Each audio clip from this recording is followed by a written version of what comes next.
Prisons for the rich.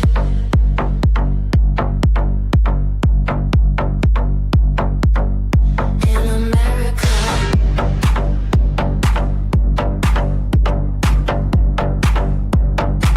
Get me the Michael Jackson stuff.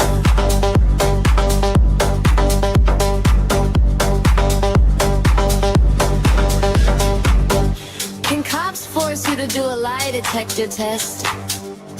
How to permanently delete information from an iPhone remotely? Can deleted text messages be retrieved? Will life insurance still pay serious damage control?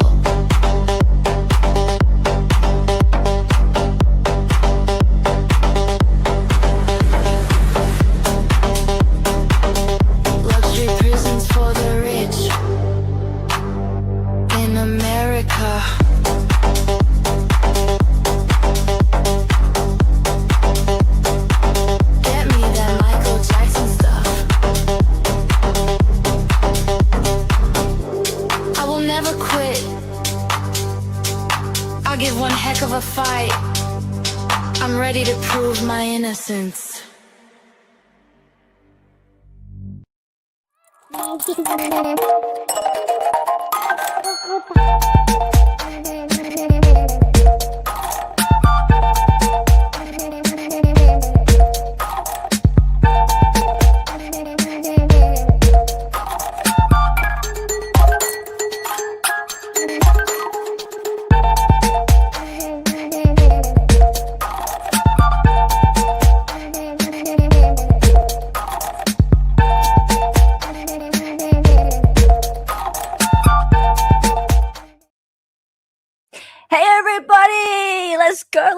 Let's go.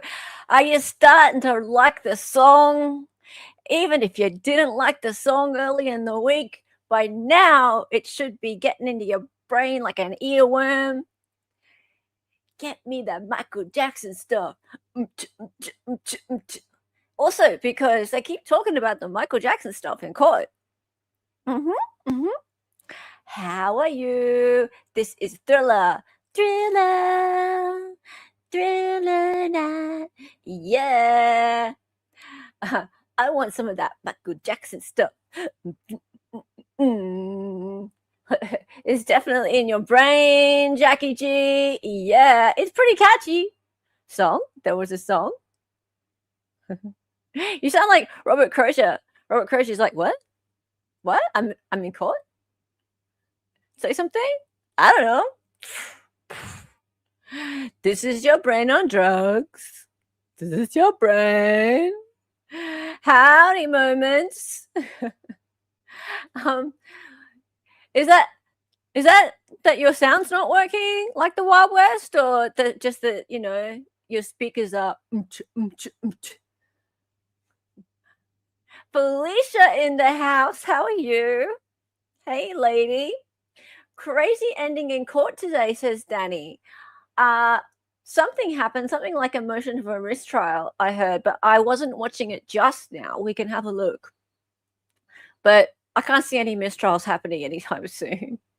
Hey, HMS. Hello, everyone. That was a bit of a weird ending to court. Okay, we're going to have a quick look at that. Guys, Kouri may be a narcissist, and all but her attorneys are doing a great job. I appreciate creators who cover with fairness and who aren't grifting for the low IQ crowd. Oh, the low IQ crowd, eh? Look, I'm not too judgmental about, you know, people who are seeing it from more of a pro-prosecution side. But that said, I do think the defense attorneys are doing a pretty good job. I can see why people are finding them to be annoying.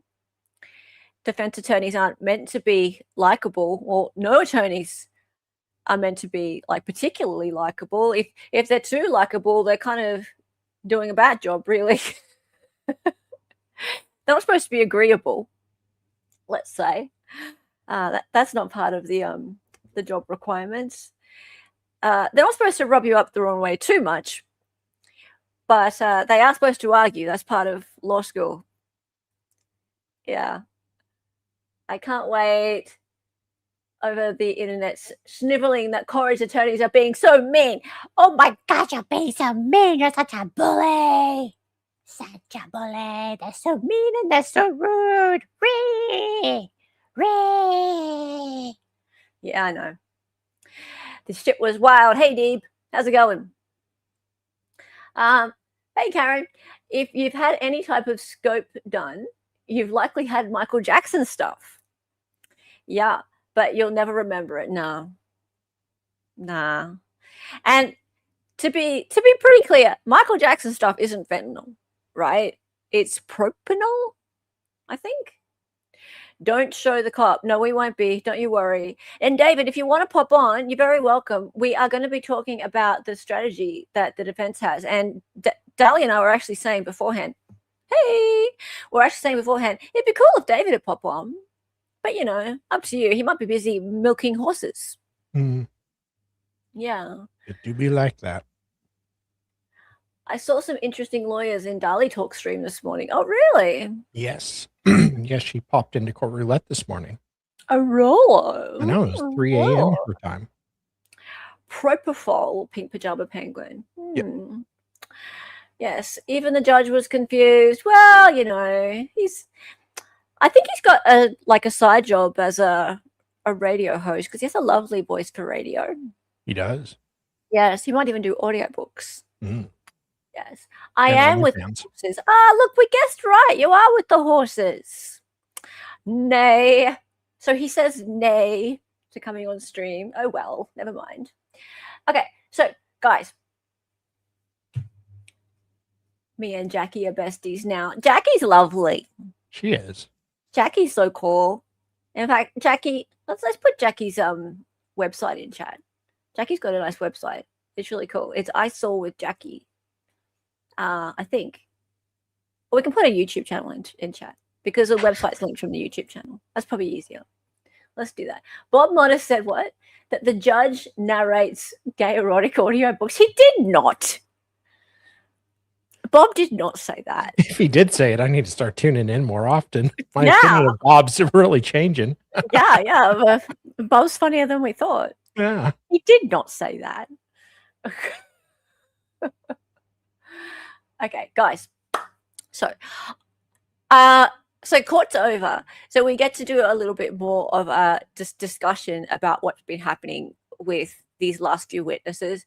And I'm talking about the snitches and the defense strategy because I'm actually at a point right now where I think the defense is doing a lot better than people are giving them credit for. And again, queen of unpopular opinions.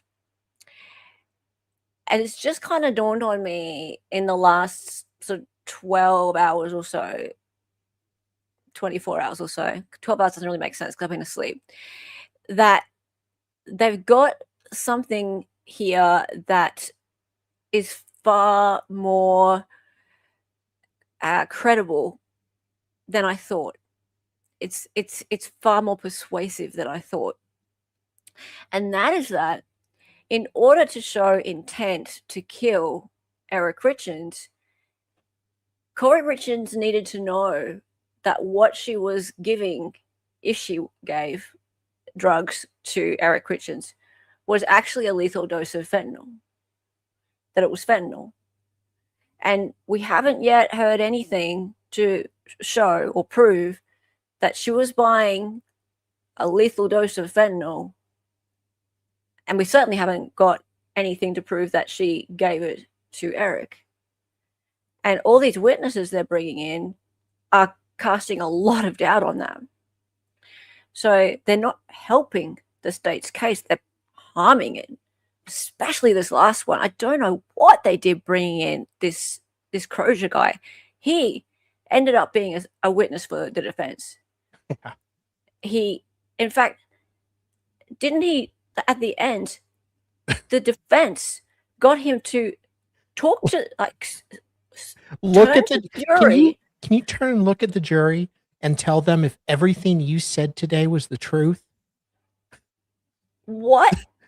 The defense was just bolstering the credibility of the snitch They- the state put on. The snitch, the state's witness, the defense is going, hey, do you just want to tell the jury that everything you just said was true? What bizarro world is that? That's weird. That shouldn't be happening. That means the state should never have brought him in. So I wanted to show you something, and I made this graphic a while ago. In fact, we'll go here. Hang on, this. Right. Oh, hang on. I need to actually show it to you. Might help. It might help if I actually just share screen.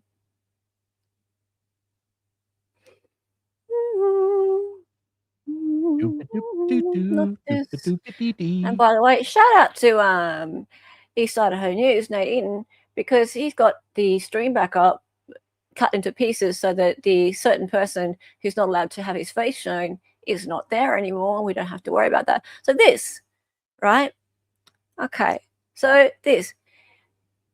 So Robert Crozier, because he changed his affidavit back in September last year to say that, hey, I was detoxing when you guys first talked to me, and you guys made me think that I said that I sold fentanyl to Carmen Lawber, but I didn't. I had no fentanyl back then. So this is early 2022. There were no fentanyl. And so I ain't going to testify to that. It ain't true. So Robert Crozier says he sold Oxy to Carmen Lawber. Carmen Lawber also says that she sold Oxy to Kouri, or Roxy's to Kouri, and that's what she asked for. And if that's the case, Kouri had Oxy in her possession, not fentanyl. So even if she had these Oxys, or if, let's say she had fentanyl, right? We don't know. There's no proof yet that she has fentanyl. So let's say she put these Oxys into his drink and they're laced with fentanyl, lots of it. The state hasn't proved intent, because that's homicide, intent to kill Eric Richins. So that would end up being manslaughter, I guess. I would think it would. There would be a good argument for manslaughter. Because, it's like if you drink too much and you get into a car wreck and kill someone, you didn't obviously intend to kill anyone, but you knew consuming alcohol and getting behind the car, you took the risks by drinking. So she kind of took the risks of the fentanyl. Yeah, or she of it being fentanyl. So I assume she doesn't. I forgot to look it up beforehand. I assume she's not being charged with any lesser included, unless they can add them later. No, I really don't think the state wants that. But I assume they want the first degree. I think it is. Yeah, I think that they're going first degree or nothing. So, I mean, do you see where I'm coming from here? I think that they're relying on this conflation of, oh, it's drugs. Yeah. It's drugs. So Kouri Richins asked for drugs. And then this conflation of the Michael Jackson stuff, right? So her asking for something stronger, her asking for the Michael Jackson stuff, or talking about the Michael Jackson stuff, and that being conflated with fentanyl, even though their witnesses that they brought in aren't conflating it with fentanyl. No. The one guy laughed and said he'd never heard of that. I mean, him and Kouri both laughed. Yeah. So, I mean, especially this Robert Crozier, he was a stupid witness to bring in. He made it really clear back in September that he wasn't going to say that. Yeah. Oh, for God's sakes.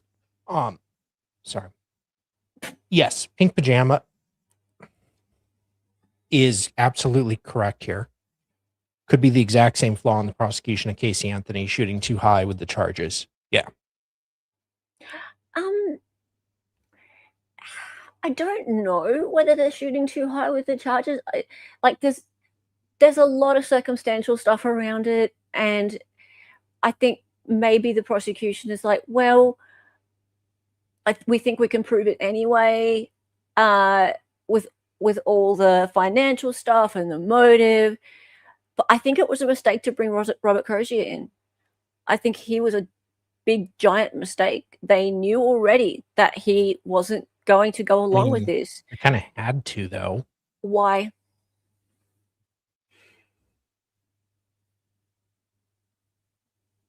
I suppose the defense could have put him on. Yeah, okay. They didn't, although they would have been only had to direct and state could have crossed. True. But then they might have feared it would look like they're hiding if that happens. Yeah. Because they gave him a freaking immunity agreement, so. Gave him immunity for what? He didn't even back up their story. That's very nice of them to give immunity for the defense witness. It's so crazy. I know. And like it was so interesting. Like I haven't watched many other chats or looked on Twitter too much, but I don't think there's been an outpouring of emotion for this guy. Right? People are all like, yesterday, and Carmen, so much sympathy for her. You know, she seems credible. Yeah. I don't know what they think about this dude. What do you guys think, guys? Do you like this dude? What about, do you think that he is credible in comparison to Carmen Loba? I think both of them are as snitchy as each other. I don't trust either of them. But yeah. So what should she have been charged with? Murder by means of poisoning him with drugs seems like the right charge. Well, hey, I don't know. Well, if I may. Yes, go. Right now, first degree, and they still have a lot of trial left. Okay. But right now, they do not have first degree at all. They could make an argument for the fentanyl or for Kouri trying to score blue or M30s or whatever. And maybe she and Eric they both knew, they both got the drugs. Shut up, DB. And she wanted to get the drugs for Eric. Eric took them and they had fentanyl in them and he died. Well, she provided him the drugs that had fentanyl in it. So that's manslaughter. Because she knew the act of providing drugs could be, could have those kinds of consequences. So she'd be liable for that. But that's not murder. And she would have to be charged for that too. I might regret this, but DB, do you want to pop on? I mean, I might really regret this. She regrets it when I come on. I regret giving you keys to the studio years ago. But sure. Carmen might have to get her real oxys, but switched out the fake oxys to pull one over on her. Boy, do I! All right, mate. Okay. So that's interesting. Now, the chain of custody of the drugs. What if somebody along the way, what if they were originally would have been non-lethal, but someone tampers with them? I mean, we're getting into like law school-esque type scenarios here.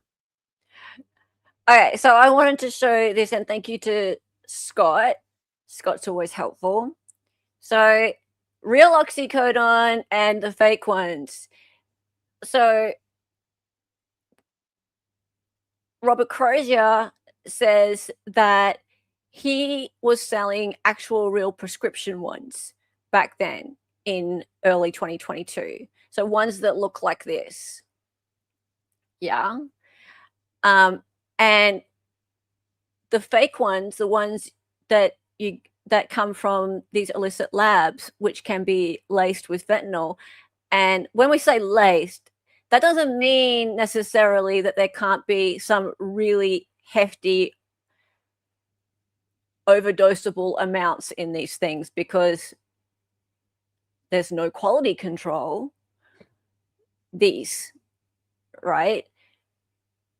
So assuming that Robert Crozier is telling the truth, and we don't know, he's a drug addict, right? Assuming he's telling the truth and he was selling these ones at the top and not these ones at the bottom, then there shouldn't have been any fentanyl in them. Now, let's assume for a second that he was selling these ones. He got these ones. Maybe he didn't know he was getting these ones. Maybe Carmen didn't know he was getting these ones. Maybe even Kouri didn't know she was getting these ones. She didn't ask for these ones. As far as we know, she didn't ask for these ones. No, there's nothing in the record stating she asked for these ones. She just asked for something stronger, the Michael Jackson stuff. But if she received these ones and they happen to have fentanyl in them, a lot of fentanyl in them, then that to me sounds like an accident, a bad accident, but an accident. And when I say an accident, I mean manslaughter. I don't mean like accidental death. Whoopsie.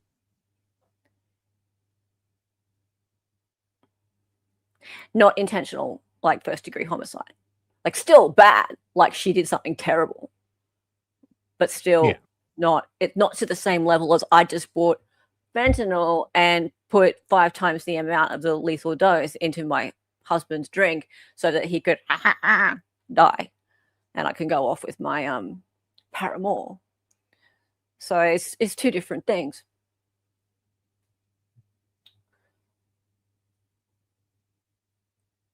Potential to cause harm. Yeah, sure. Yeah, so that'd be manslaughter. Yeah, it's just a different level. That's all. So, and not what the state is proposing that she did. How many of those oxys do you need to take to get your bucket? A lot more. It depends on his tolerance, but I'd say asking for someone with a low tolerance, probably 100 to 200 milligrams would be fatal. Now, there wasn't any of this in his system, right? No.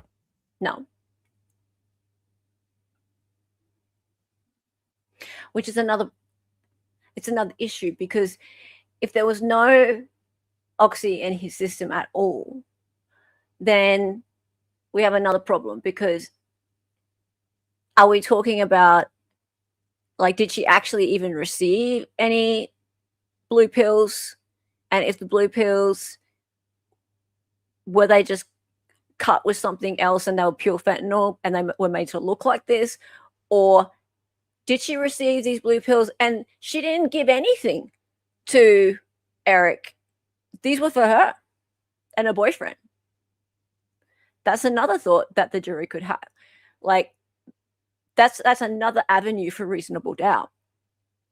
Because remember, she bought some after he died too.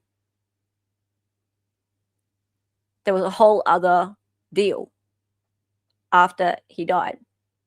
And that brings me to this.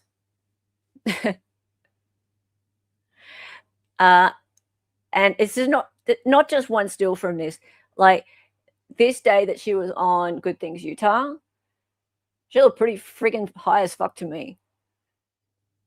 Now, oh yeah, I am curious about her own drug use and whether or not herself and the boyfriend were tucking into drugs together, and whether or not the defense is about to come out with a theory in their case in chief, about her and her boyfriend perhaps getting into drugs together, and that's what the whole deal with Carmen was about. So there's another whole avenue for reasonable doubt. Yeah. She was into opiates, and we have another whole Alex Murdoch thing going on. Well, she is kind of a slightly more attractive Alex Murdoch. Slightly, yeah. Well, I mean, I was gonna make a nipple joke there, but she's. I was so trying to doing think. that. I know. We're not gonna go there. We're not gonna go there. I was gonna say her. Yeah. Do we know if the boyfriend is testifying? Good question. No, we don't. I assume he is on the witness list, because if he's not, that would be dumb of them. I read that Crozier would not want to admit he sold Fent because the penalties could be bigger for him personally too, since Eric died. Thoughts? He has immunity. That's what I thought. So no, and I would think that just like Carmen is concerned, everything goes away if she gets convicted. Everything goes away. So I am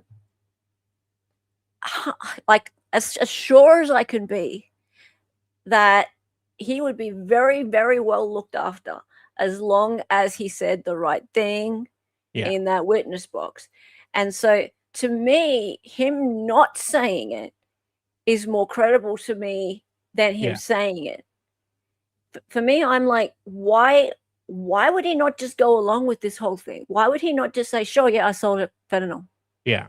Like he would have the whole giant get out of jail free card that Carmen did. He's hurting the state's case by not He's hurting the state's by case. retracting. Why? What incentive does he have to not just go along with their story? Yeah. It is. You're like, yeah, wow. It's very strange. It's a really odd thing to do, to just not go along with them. I mean, let's go back to this. I want to play you this.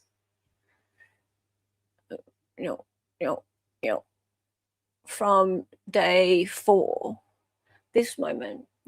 And also, before we do it, Jackie with the 20 excited utterance memberships. Jackie! Jackie, let's go! Turning chat green, Jackie. Love you, Jackie, mate. You are amazing. Thank you. Junior, oh my God, even Junior is getting excited. There's Junior. Thank you, Junior. Jackie. Oh, yes. Lady, we love you. Welcome new members. Make sure you get on the Discord. We're having a great time on the Discord talking about all this. Love you so much. You're awesome. And have we put Jackie's YouTube? Oh no, I was gonna ask you how do I spell it? Because I tried to search for her name. No. Just click on her name and go to her YouTube. Oh. Are you new here? Oh, I thought it was an actual website. Sorry. There is a website, but let's just go to her YouTube. That people can find things through there. Yay! You can't understand Discord? Well, if you click on the link, there is a little video there. It goes for 4 minutes, and it helps you find your way around. So once you get in, we'll help you. We'll help you. Love you both. We love you. All right. So this moment on day 4, for me, it was just like, if you can't figure out why I don't trust this woman, and I mean Carmen Lorber, then I can't help you. So this bit. The video, right, Ms. Lewis? Yeah. Okay. Go ahead. So here's where it's at with McKay and your drug court. Okay. Oh, wait a minute.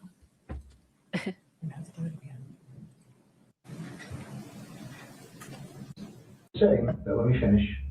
They're looking to pull your drug court deal and ask for 7 years on your 2 firsts. 5 years for the one felony, and then a 40% portion for the second for 7 years. The only exception to that, and the only thing that they're willing to kind of help you out with, is if you can help us out with this. And by so, he means like, give us the details that will ensure Kouri gets convicted of murder. That. So that's what they said to you. So I mean, you can hate the defense attorneys as much as you like. It's not about that at all. It's about the fact that she's clearly been influenced, and I if I were the prosecutors, I'd be really mad at those detectives in there for being so brazen Yeah. and speaking like that on a recording to a material witness like that. Just it's so wrong. What are you saying? For God's sake, at least do it when she's like in the bathroom or something. There's no cameras around. For God's sake. Have a little couth. Just I'll play a little bit more. Yes. Yes. And let me just identify a couple of people here. The first person speaking to you, telling you that, first he says, I talked to McKay. McKay is the prosecutor in Wasatch County Drug Court, right? Correct. McKay Yes. King. They Yes, didn't need to do All right. it. And that in talking to McKay King, you may be getting 7 years in prison on your state case. Correct. But if you help him out, that's not going to happen. Correct. And by helping him out, that means you need to give us the details that will ensure that Kouri gets convicted, correct? Correct. And you are willing to do whatever it takes to save yourself from getting kicked out of drug court and going to prison, correct? I'm willing to go forward with the truth. Yes. Oh, I'm willing to go forward with the truth. Yes. Yeah, you finally, like, you should have said that like 3 questions before. Yeah. Look, I was told I had to tell the truth. and meanwhile, the defense attorneys, or her, this defense attorney, is everyone's being like, oh, she's being so mean, right? She's being so annoying and so rude and so mean to this poor drug addicted lady who sold, allegedly, if you believe the story, she sold the drugs that killed the man. Why do you love this lady? Why do you love this lady? I don't get it. She's a drug dealer. She's a drug dealer who spent 23 days in jail. She's sitting there in her street clothes with her fake eyelashes and her fingernails done. And she's been out all of this time because she's made a deal with the state only if she will say exactly what the state wants to put Kouri Richins away.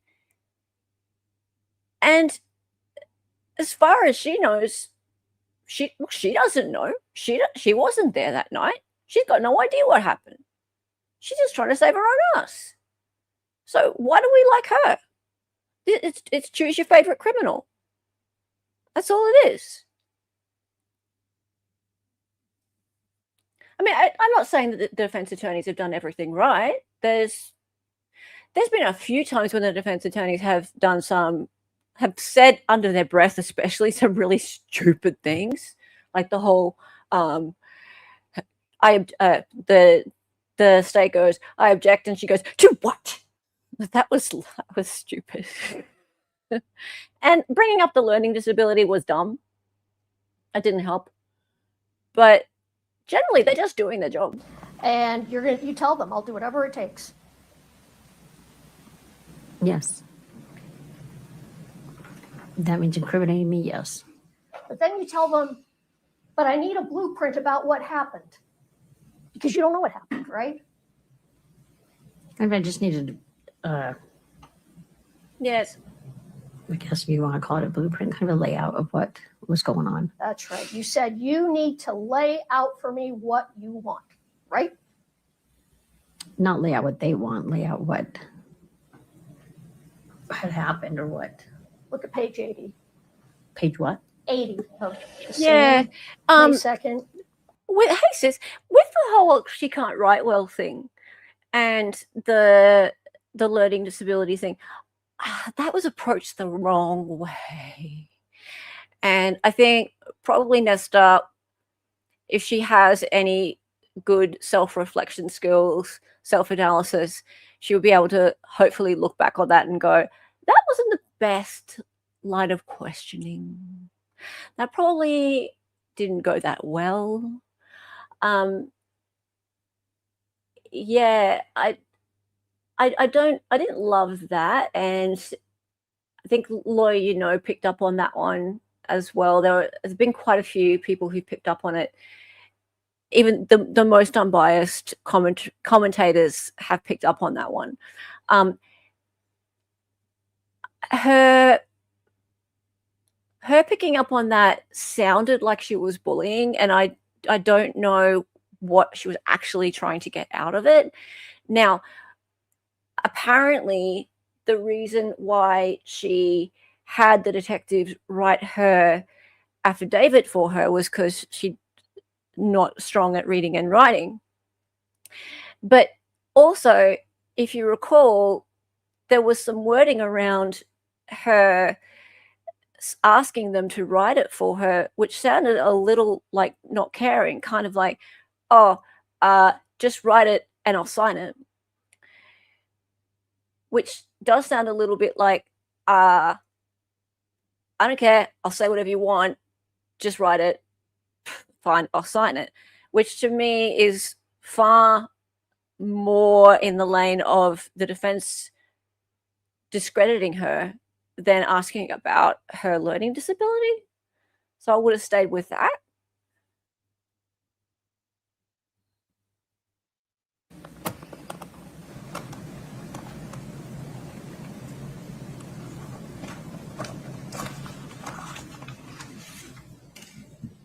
Also, wouldn't she have had an attorney with her to read it back and make sure she was happy with it?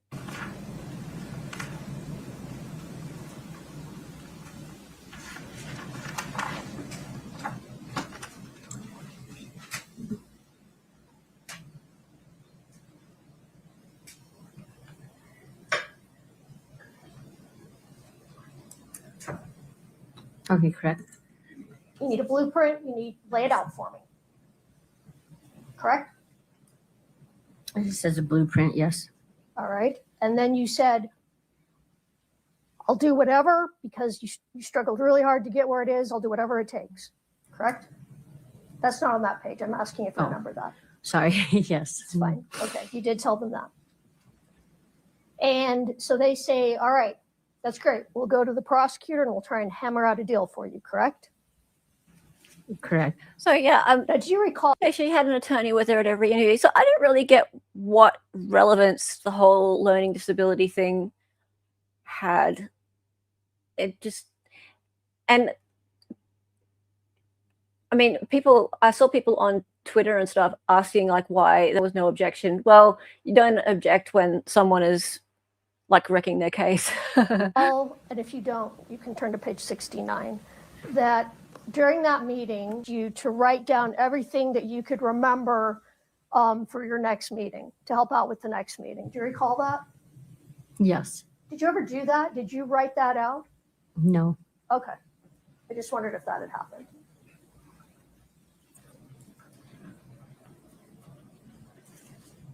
All right.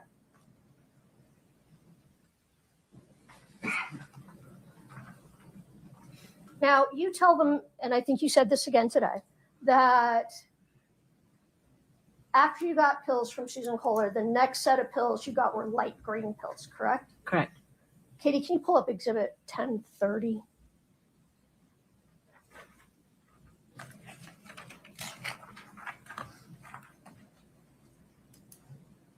Maybe to make it look like the detectives wrote it and she just signed it off. It did come off Can you like see that, that. Ms. Lauber? Yes, I Does that look similar, or I don't know, how close do those look to the pills that you received? Those are dark green. Okay, so the pills you got were even lighter green than that. Yes, those are darker. Okay. Can I admit that? For comparison, she says the pills were lighter than the pills in those pictures, in that picture. No, Your Honor, authenticity. I can blow it up bigger. It's just a picture of the pills. Just a picture. If it's just the picture of the two pills, Tablets, yeah, that's fine. but there's a whole lot of No. How about, can we just publish this? We don't have to. Do you want to admit this as a redacted copy or just publish it? Let's admit it as a redacted Okay. copy. You know. Any objection? Let's move on. So let's go to today. consists of in the morning, you say hi to Detective Maynard and he says lobber. We just tell Hi. him if I'm leaving town, I tell him I'm leaving town. Have you seen my mom? You know, Okay, so you tell him if you're leaving town. Are I you still keep tabs. He still keeps tabs on me no matter where I'm at. He has my work schedule. He has everything. he does Hey, have your Dr. work, Wanda. Yes. and you've been allowed to move to Las Vegas, correct? Yes. So because of your cooperation, you got out of going to drug court, correct? Correct. You got your probation transferred to Summit County with Detective Maynard, correct? Correct. You got to stop your drug testing, correct? Correct. You got to move to Vegas. She's got to stop her drug correct? testing. Correct. But I'm not living in Vegas. I'm living here. What the hell?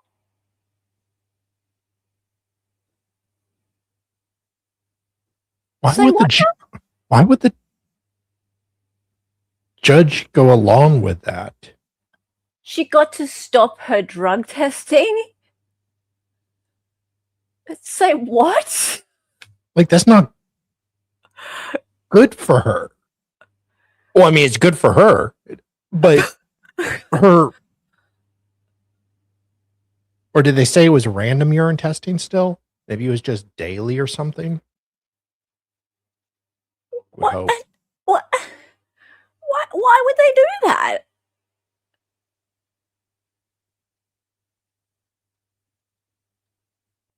Do we think she's been 100% abstinent for the whole 4 years? You would hope so. I hope so for her sake. Just in general.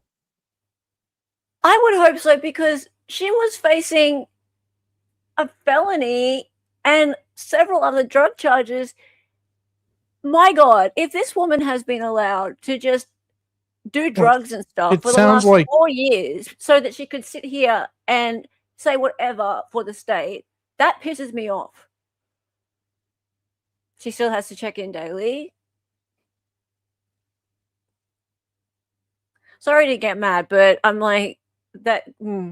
What's new? I don't get mad that often. But it's just like one law for one person and one law for another, it seems, with this. What do you... Okay, I hope that this is it's baffling to me. It because is baffling. They should have should have a log. I think she probably did it. Very likely. But there's things that are being twisted that could be taken one way or another. And there's not even close to a smoking gun. There's nothing like, there's memes that were acquired. We don't even know yet what is going on with those yet. And weird statements that could just be jokes. You know, like, I've got a really messed up sense of humor. So does Hella. Like, if the prosecutor was using our DMs, we'd be cooked. So it's just.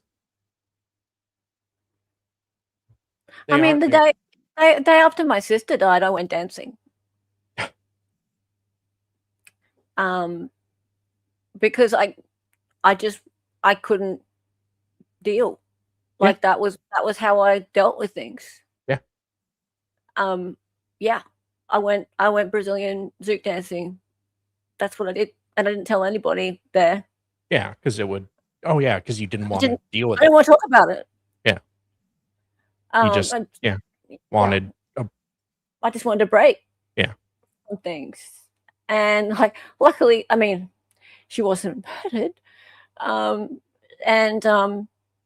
yeah, it was. There was no police investigation into it, but imagine if there were, and people on the internet were judging me for it. I'd be like, she went dancing, you know. And I was talking to people normally, like people who didn't know about it, on text messages and things. I was behaving quite normally. Yeah, that's why I am someone who does not behave like a lot of people. Yeah. And I laugh at the weird things, or I make jokes all the time. Sometimes I say things like I have to be very careful I don't make a joke that, and I haven't thought about all the ways it could be taken wrong or whatever. Oh, So I mean, if somebody's going to start looking at me under a microscope, they're going to start judging me and just not understand who I am, my personality. Yeah. And, same with Hella, because we're a lot alike. Narcissist. Creepy. All right, let's just. I need to play this back and make sure that we are hearing this correctly. Hang Or on. we just went on a We 10-minute sort of rant for rant nothing. about nothing. Yeah. Where I'm at, he has my work schedule. I leave in town if I'm here, Okay, so you tell him if you're leaving town. Are I you, still keep tabs. He still keeps tabs on me no matter where I'm at. He has my work schedule. He has everything. he does have your work schedule. Yes. And you've been allowed to move to Las Vegas, correct? Yes. So because of your cooperation, you got out of going to drug court, correct? Correct. You got your probation transferred to Summit County with Detective Maynard, correct? Correct. You got to stop your drug testing, correct? Correct. You got to move to Vegas, correct? Correct. But I'm not living in Vegas. I'm living here. You're here right now. Oh, good. You can go to Vegas. That's really a great place to go for a recovering addict. She said she got to stop her drug testing. I just don't get it. Well, at least there's nothing untoward happening in Vegas. No. You got to go to Gray Bay Shag Pad. You haven't moved to Vegas yet? No. Okay. You've been allowed to go to Vegas numerous times to visit, though, right? Correct. All right. Kouri. You haven't done any time for any of the crimes that you committed, correct? Correct. I was incarcerated. I stayed in jail for 23 days. Well, That's it. Look at her. 3 days when you were. She's like, Wait, fuck go this back. I bitch. missed it. No, go. Sorry, I was on another tab. Go back. I want to say that. I love Corey's expressions. Okay, this is one time I can understand Kouri rolling her eyes right She now. was really emotive pre-trial too, right? Yeah, Wasn't she laughing and stuff? So yeah, she does not have a. it's really Off hard switch. for her to hold her Yeah. her facial expressions in. She's very And exasperated. often I'm just like, stop it, Kouri, stop it. This moment, I feel it. There was a This couple moment. times today I saw. This moment, Haven't wow. done any time for any of the crimes that you committed, correct? Correct. I was incarcerated. I stayed in jail for 23 days. Well, That's it. 23 days when you were arrested in April of 2020. And it was during that Oh, time period you shit. were in jail because you Fucking sit down, bitch. Oh shit! I've been in jail for 100+ days. Fuck you.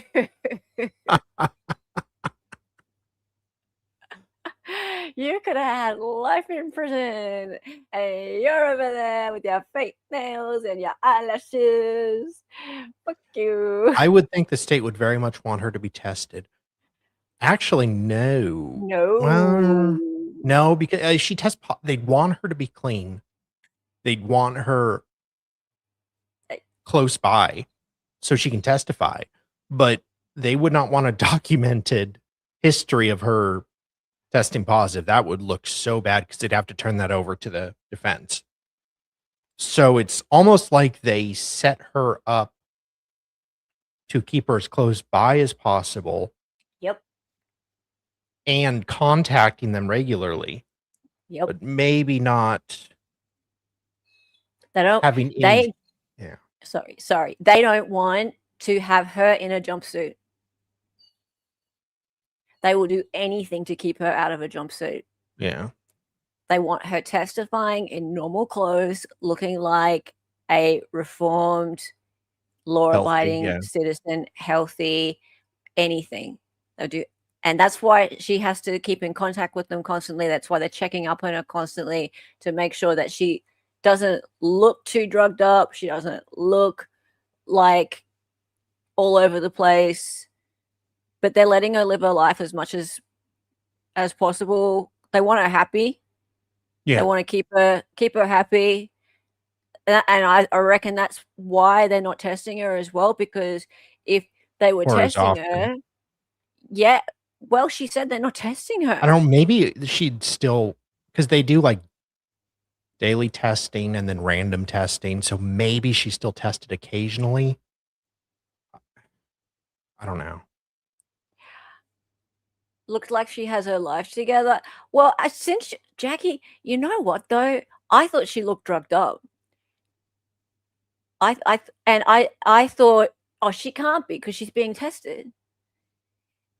And then I thought, well, maybe it's just because, you know, years and years and years of drug use have made her cloudy. Yeah, and that's fair enough. Or maybe she's on some sort of prescription medication. But now I'm hearing that she's not being tested. Anyone can, like, prepare for a date that's very, very important. And this is the important date. This is the date that sets her free. She's been preparing for this date for 3 years. So she looks like she's got her life together.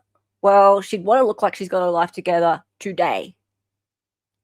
And I think she meant it looking like she has her life together. Looking like, yeah, I meant make her look like she's got her. Yes. Yes. And people are buying it. I don't think they should test her before they rubber stamp her deal for good. Is it contingent on a conviction? I don't think that. Well, I don't think they can be like, you only get this deal if she is found guilty. But they certainly can be like, well, as long as you're truthful and cooperative, we'll put in a good word for you. And at least in Zachariah Anderson's trial, that snitch made off quite good. He's out. And, you know, same in the other trials we've seen.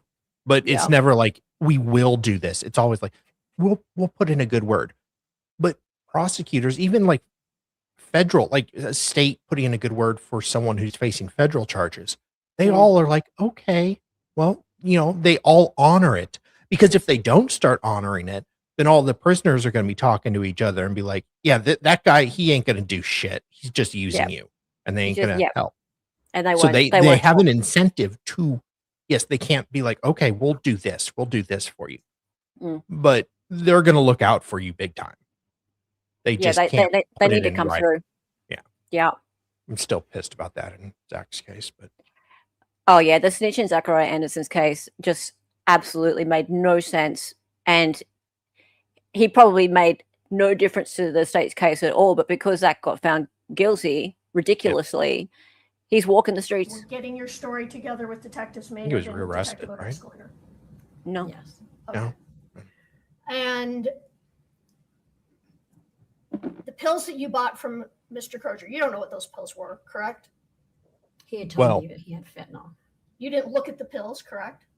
No, I didn't sit there and play with them. No. You didn't know what they were, correct? Correct. You didn't have them tested? No. Okay. You didn't take any, you said? No. Correct. Correct. You did or you did not sell them to anyone else? I did not sell them to anyone else. Okay. You don't know what happened to those pills, correct? I don't know who picked them up, if that's what you're asking. Right. You don't know who took those pills, correct? Correct. And you have, sitting here today, absolutely no information about what happened to Eric Richins other than that what you were told that he died of a fentanyl overdose. Correct. And you have no idea what happened the night that Eric Richins died. I do not. And you have no knowledge if Ms. Richins killed Eric Richins. I do not. Can I just have a moment? I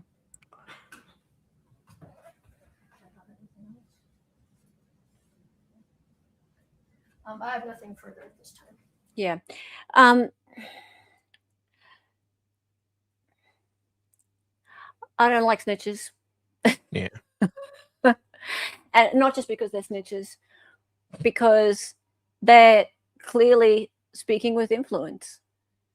So it's very hard for me to give them any credibility, unfortunately. On either side, I feel that there's just nothing you can do to convince me that what they're saying is truthful. There might be little speckles of truth in there, but how can you know which part's true and which part's not? They're there for a reason. And it's self-serving. So, I mean, it's very self-serving. But then again, it's also serving the person who is influencing them, and it just feels so dirty. You know, I don't like it. And then I get why people don't like the defense attorneys. People just don't like defense attorneys generally. But to get really mad at them about cross-examining a snitch, that part is odd to me. They're snitches. Of course they're going to go hard on a snitch. Of course. They're drug dealers too. I mean, please. Okay. I want to now go forward to Robert Crozier.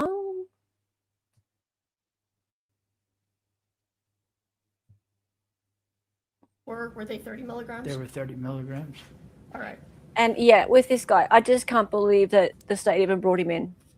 So at that time in early 2022, you would not have been telling Carmen Lauber, here, these are fentanyl. No, I didn't have a fentanyl plug at that time. Like, I didn't know anybody that sold fentanyl at that time. All right. And you said if you were asked for blues, that to you that meant what? Roxy's. Roxy's. Because before fentanyl became really well known, Ariel, a lot of oxycodones were blue. Yeah, and they were the M30s, like from the manufacturers. They were, and I think that's why whoever makes those now, the fentanyl ones, they made them to look just like the Roxy's, because people were taking, a lot of people were addicted to Roxy 30s at that time. So they made them look exactly like that. And that's why people were dying, because they were thinking they were taking a Roxy and they were taking a fentanyl that looked exactly the same. The color might have been a little different. And those were either Are you free?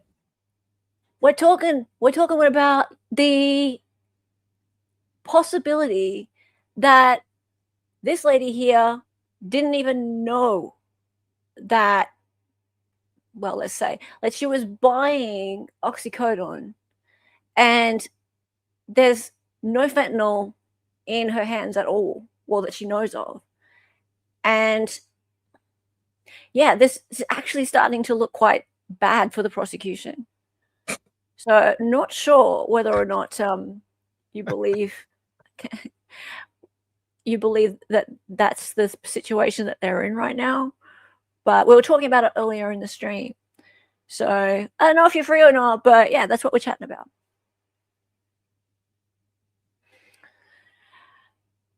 What he just said was interesting to me. People were dying around that time because they thought they were getting Roxy's, but there was fentanyl. Because a lot of people were addicted to Roxy 30s at that time. So they made them look exactly like that. And that's why people were dying, because they were thinking they were taking a Roxy and they were taking a fentanyl that looked exactly the same, but color might have been a little different. And those were either being made illicitly or brought in from Mexico, right? I'm not sure how they come in, but yeah, they were here. Yeah, you couldn't get them from a pharmacy for sure. I'm sure you could. You could not get them from a pharmacy, no. Okay. So the pills that you sold in 2022 that were light blue, those came from a pharmacy? Yes. Do you recall that selling pills that were light green? If they were light green, they would have been 15s or 20s.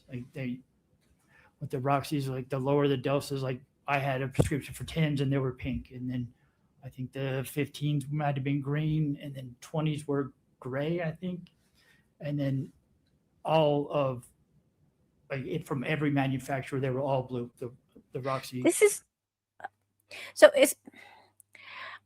don't know if it was before this or afterwards, but he said during his testimony that he was selling ones that came from a prescription. So his ones were legit. They weren't ones that came from Mexico or anywhere like that. His ones were, hang on, just get the 32017. His ones were boom, boom, boom. Oh, hang on. The top ones. So yeah, lots of people were dying because they were getting these ones, the ones that look a little bit darker and they were laced with fentanyl. But he was saying in his testimony that his were from prescriptions. But do you believe anything he says? I don't know.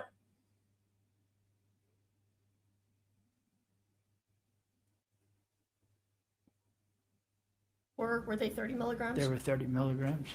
All right. So at that time in early 2022, you would not have been telling Carmen Lauber, here, these are fentanyl. No, I didn't have a fentanyl plug at that time. Like, I didn't know anybody that sold fentanyl. And if people were addicted to Roxy 30s at that time. So they made them look exactly like that. And that's why people were dying, because they were thinking they were taking let's just go back over that. So people were addicted to Oxy 30s at that time. That's why they made them look like that. Okay, so he's remembering a time in the market where there weren't enough of the prescription ones to get around. So there were these illegal ones, illegitimate ones coming into the country that were being pressed to make it look like they were the ones that came out of the factory. And they were, I guess, being cut with other things like fentanyl, which is able to be made at a home lab or something like that. And of course, people were dying because they were taking something that was much stronger, because fentanyl it can be a lot stronger.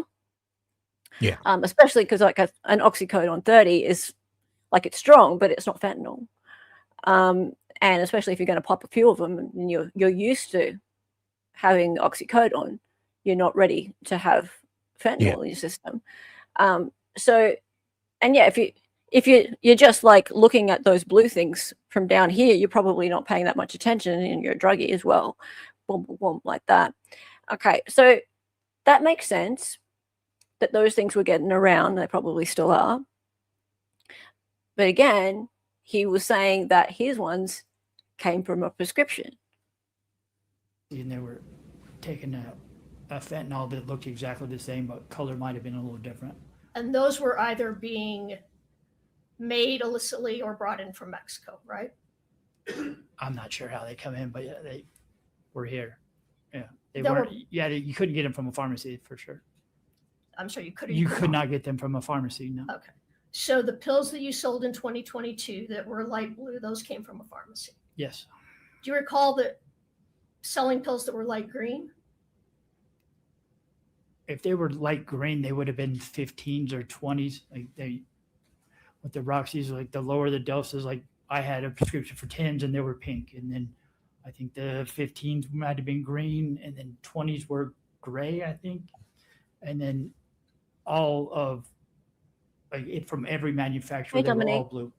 The Roxy 30s were every manufacturer, they were all blue. Light blue? Yeah, whether they said M30 on them or A22 something or whatever it was, the manufacturer stamp on. Okay. Now, I want to talk about the affidavit, the one that's been admitted, and then there's a second one that has not yet been admitted. Now, when Mr. Bertram and you didn't type this affidavit, right? No, I did not. And Mr. Bertram and I brought these up to you, correct? Mhm. And we Yes. read them to you, correct? Yes. And you made some corrections, correct? Well, I think you had the pen, but yes. You told me some Yes. corrections to make, and I made them correct. Yes. Aw. And then you signed them, correct? Yes. But at that time, let me rephrase that. Then later, you were given an attorney, correct? Mhm. Yes. And Ms. Letkins. Mhm. And is that right? Yes. And Ms. Letkins went over these with you again later, correct? The affidavits. I don't remember if she did or not. I mean, I went from meeting with you from jail and then going to treatment. I was in 7th Street treatment at the time. I know that we talked about them, You and Ms. Likens. Mm-hmm. DB, what's your theory, mate? I would have asked Carmen if she switched them with other pills. What are you getting at? What are you getting at? His facial reaction was very interesting to this.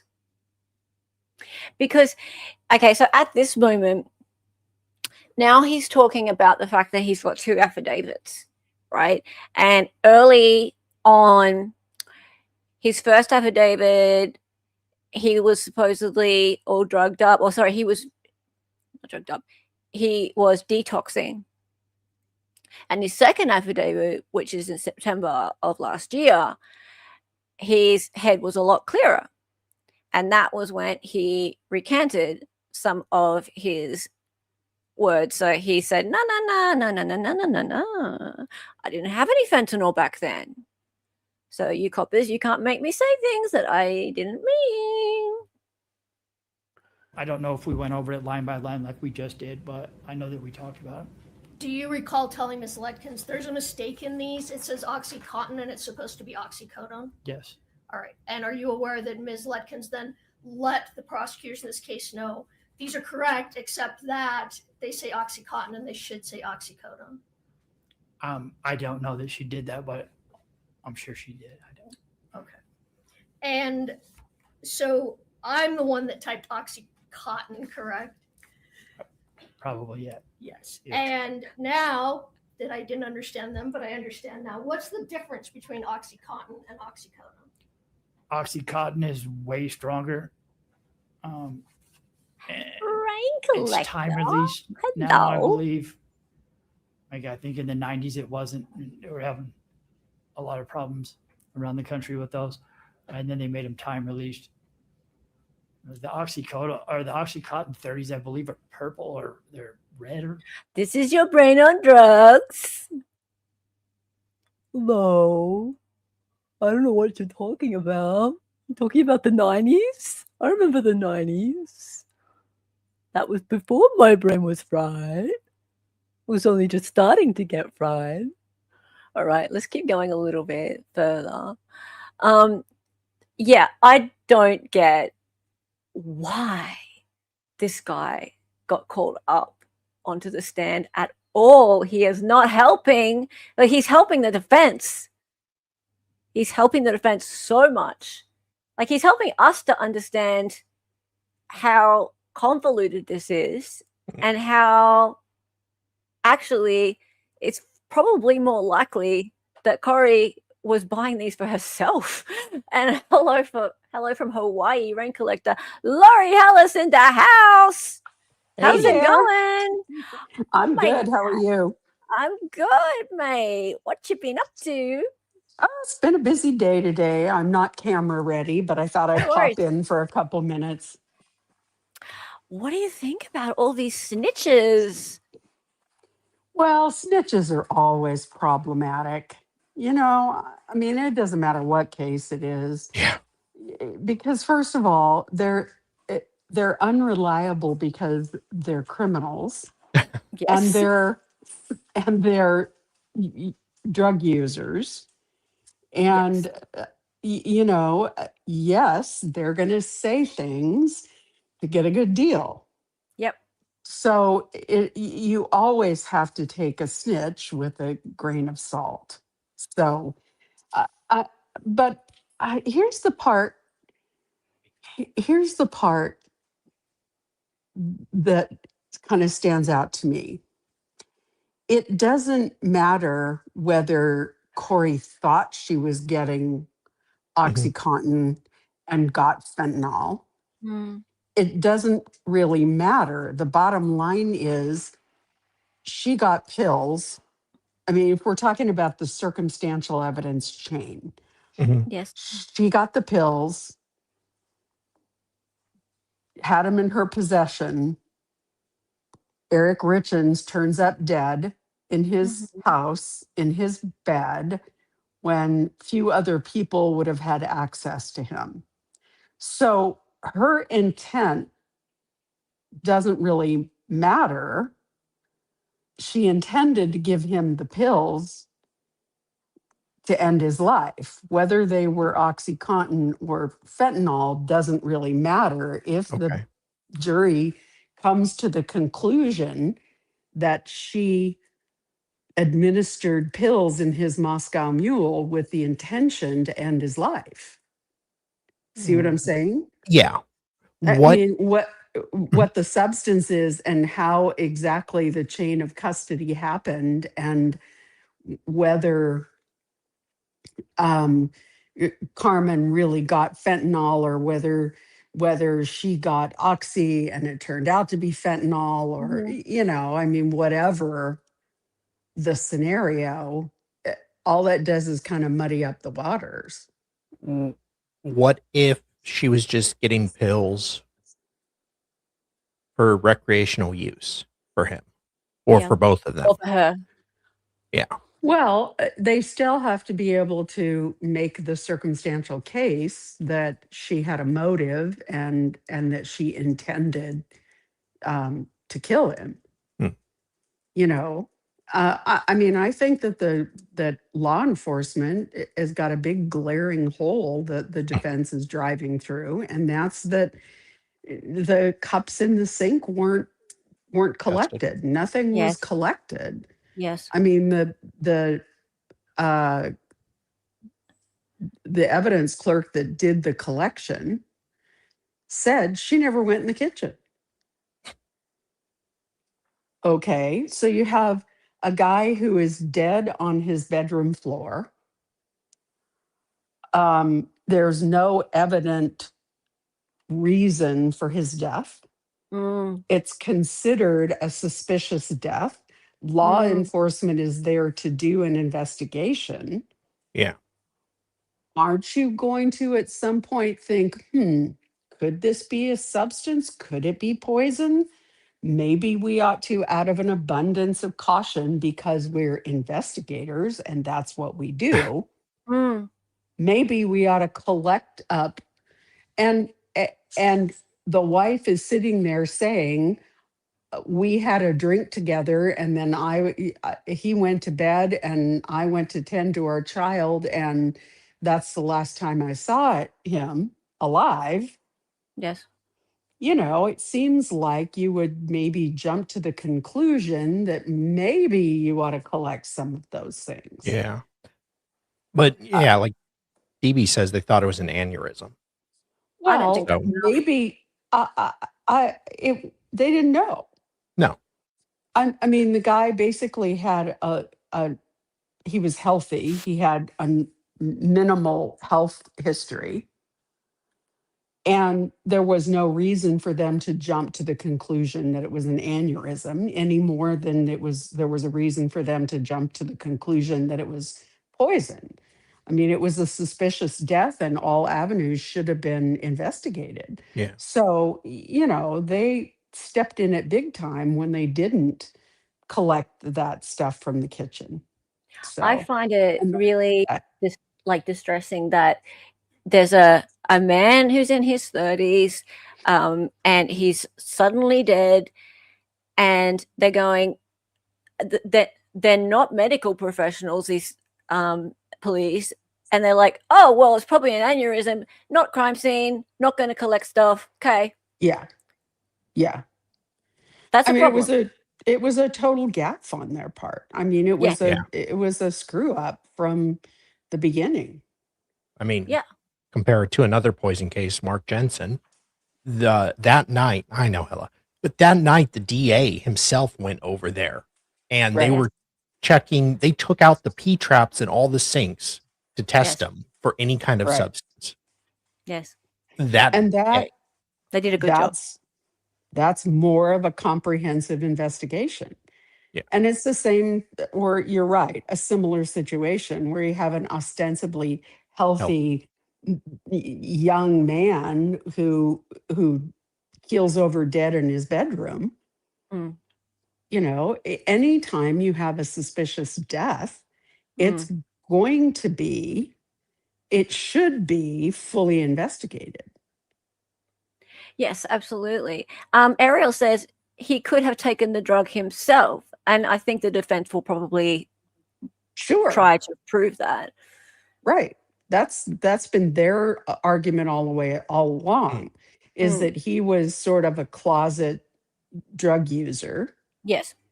And nobody in the family knew that he was using oxy all the time, but supposedly he was using.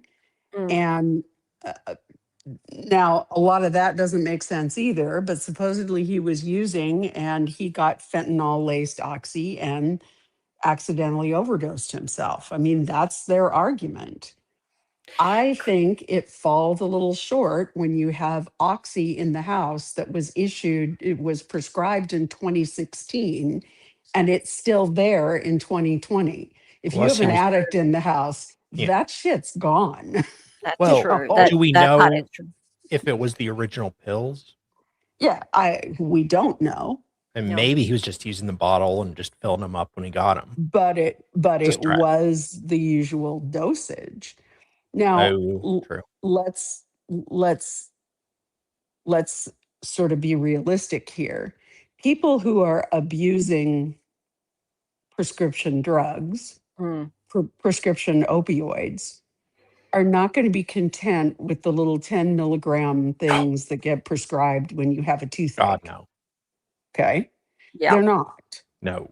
So, the fact that he had a bottle full of 10 milligram pills is a little suspicious. That, I mean, it's hard for me to believe that those sat around for years and were unused. Now, yes, he could maybe be using the bottle and refilling it, But it but was that empty, doesn't wasn't it?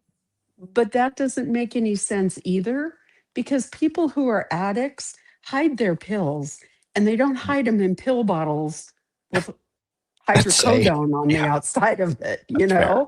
or oxycodone. They hide it in old film canisters and chewing tobacco tins, and they hide it in Altoid tins, things where people might not look How for. did you know that? Yeah. 30 years. I'm definitely not talking from personal experience. Can we just No. be clear on this? Were there actual pills in there, or was it empty? I thought it was empty. There's some question about that, because the pill bottle went with the body to the medical examiner. And the evidence clerk said it was never sent to her. The only thing they had was a photograph of it. Okay, because if it's empty, then this whole argument doesn't make any sense, because Sure. It's just a he pill emptied bottle it. that he never threw out. Right. Yeah.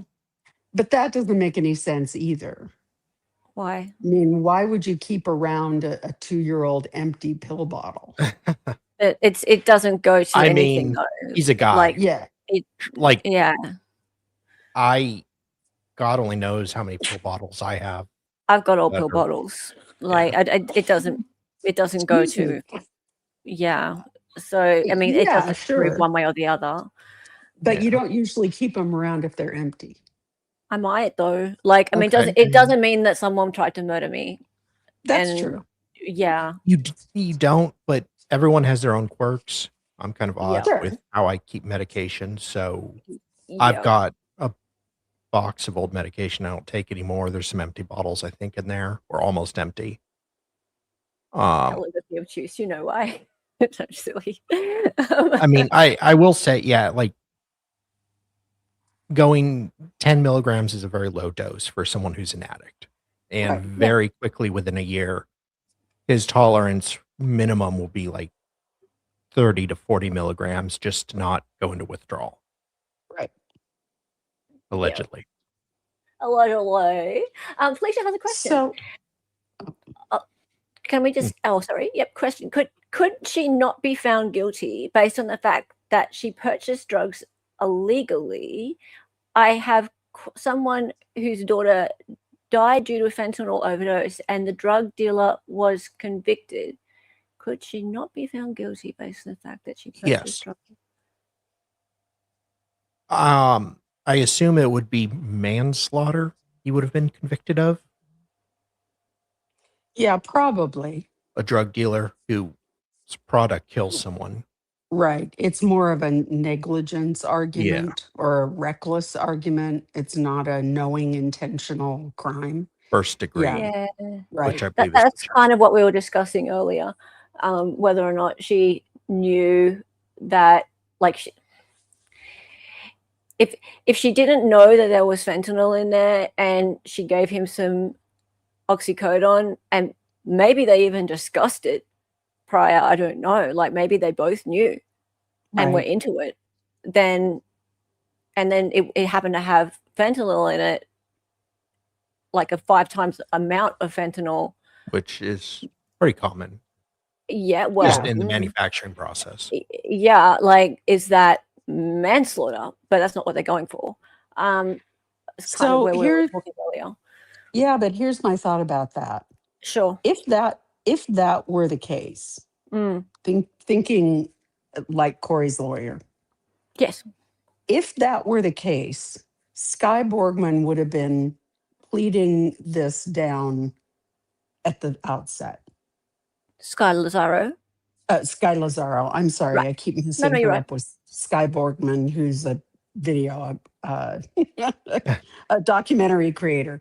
Sky Sure. Lazaro would Yes. have been pleading it down. I mean, if her client had come to her and said, look, they've got me charged with first degree murder. Here's what really happened. Mhm. He and I were both using Oxy Mhm. for recreational purposes, Yep. or he was. And he took these pills. I got them for him, but he took them. And neither one of us knew they were laced with fentanyl. That would be a completely different conversation that Sky would have been having with the state. Because then we're talking about something along the lines of involuntary manslaughter. Mm. We're not talking about first degree murder. No. 1 to 2 years, probably. So, I mean, the fact that this is still a first degree murder case tells me that at least is not what Kouri has said to anybody. But Yeah. And it would be crazy for her not to. sure. Is it possible, though, that the DA just has a hard on and doesn't want to plea and Of just wants to course, go first degree all the way? it's always possible. Such a way with words. Well, and Kouri could be stubborn as well, but sure. Yeah. You know, yeah, anything's possible, Hmm. but it doesn't, I don't know. it's odd. She had a really good lawyer, and at every turn that really good lawyer has been challenging the state rather than going to the state and saying, hey, Oh, here's what really happened. Yes. So that makes sense. She had a good hand to bargain from. yeah, if Mm. she had a good hand to bargain with, Yes. the fact that we are still in a first degree murder case just doesn't make sense to me. So DB says Sky knew they needed it to be murder. Her family pressured them into pressing murder charges, that I believe. They would never come off that. So why would Sky ever give up her trial strategy? So here's the thing. The family does not control what the prosecutor does. True. So, I mean, you know, if you don't think that's true, just look at the Koberger case. Yeah. I mean, there were family members there that wanted Brian Koberger's blood, and the prosecution said, nope, I'm going to settle the case. I'm not Yep. going to. We're not going to try it. And the prosecutor has the ability to do that, and the responsibility to do that.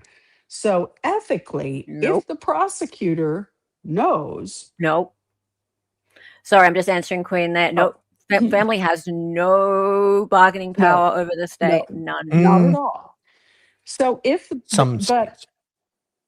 prosecutor knows, say Sky Lazaro goes to them and says, look, here's what my client says happened. At best, this is involuntary manslaughter. If the prosecution continues to press for first degree murder, that is unethical because their responsibility is to do justice. It's their responsibility to do the right thing, even if it pisses off the family. Now, I do know some states like Ohio have victim bills of rights and things like that, where like in Ohio, the families can appeal a decision. Hmm. And have a So lot more. that, Mhm. yeah, that's a little bit unusual.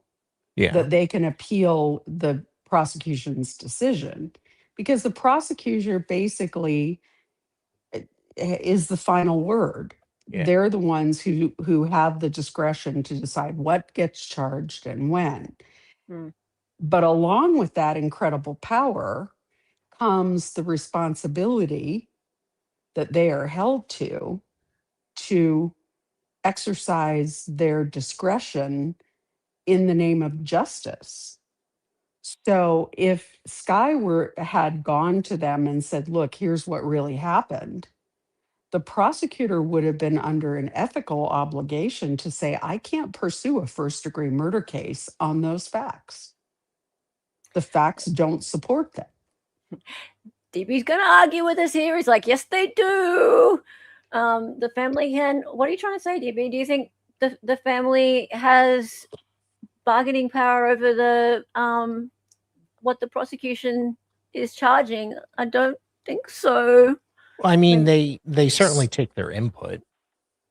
Right. So probably every state in the country now has a victim's bill of rights. Mm. Under most of those, prosecutors are obligated to consult with the family, and they are obligated to keep the family advised of the case and what's happening and what they're doing.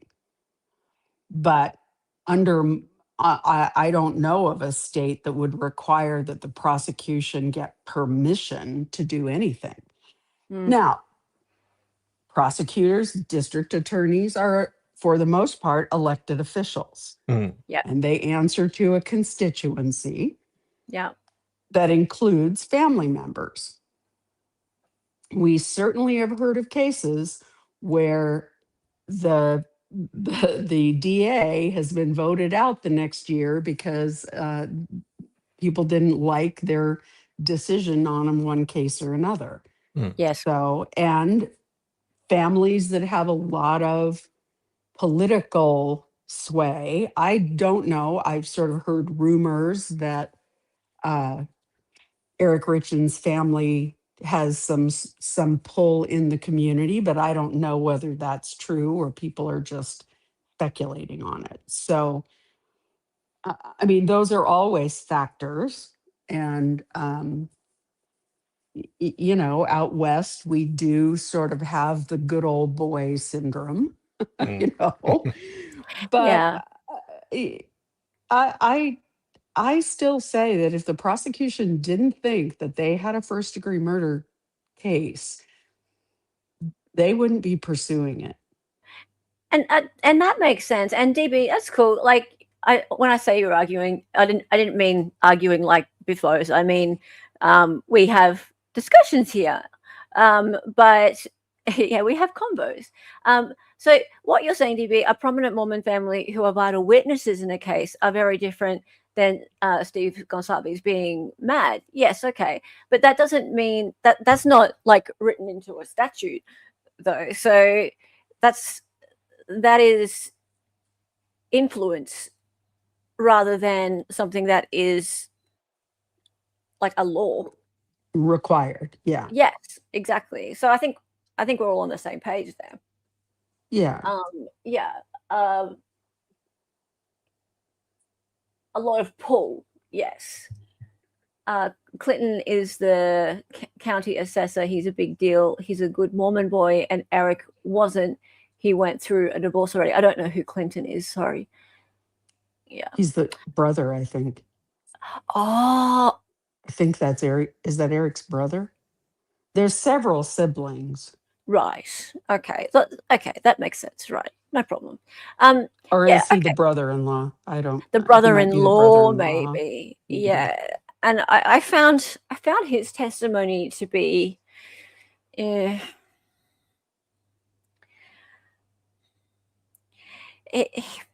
he was very involved with Eric getting divorced very early. Like he really didn't like Kouri from a long way back, and maybe that's become more so since, like, maybe that's been more exacerbated since, and that would make sense. Yeah, it's I don't know. Sure, it's hard, no question. Yep. This family's pretty enmeshed. Yeah, but a lot of families are, yeah, and a lot of LDS families are very enmeshed. yeah. Katie's husband. Okay, thank you, Clinton. They Okay, are all up in one another's business. yeah. I just remember him as a brother-in-law. So yes, Right. Okay. So his husband. Yeah. Okay. Sweet.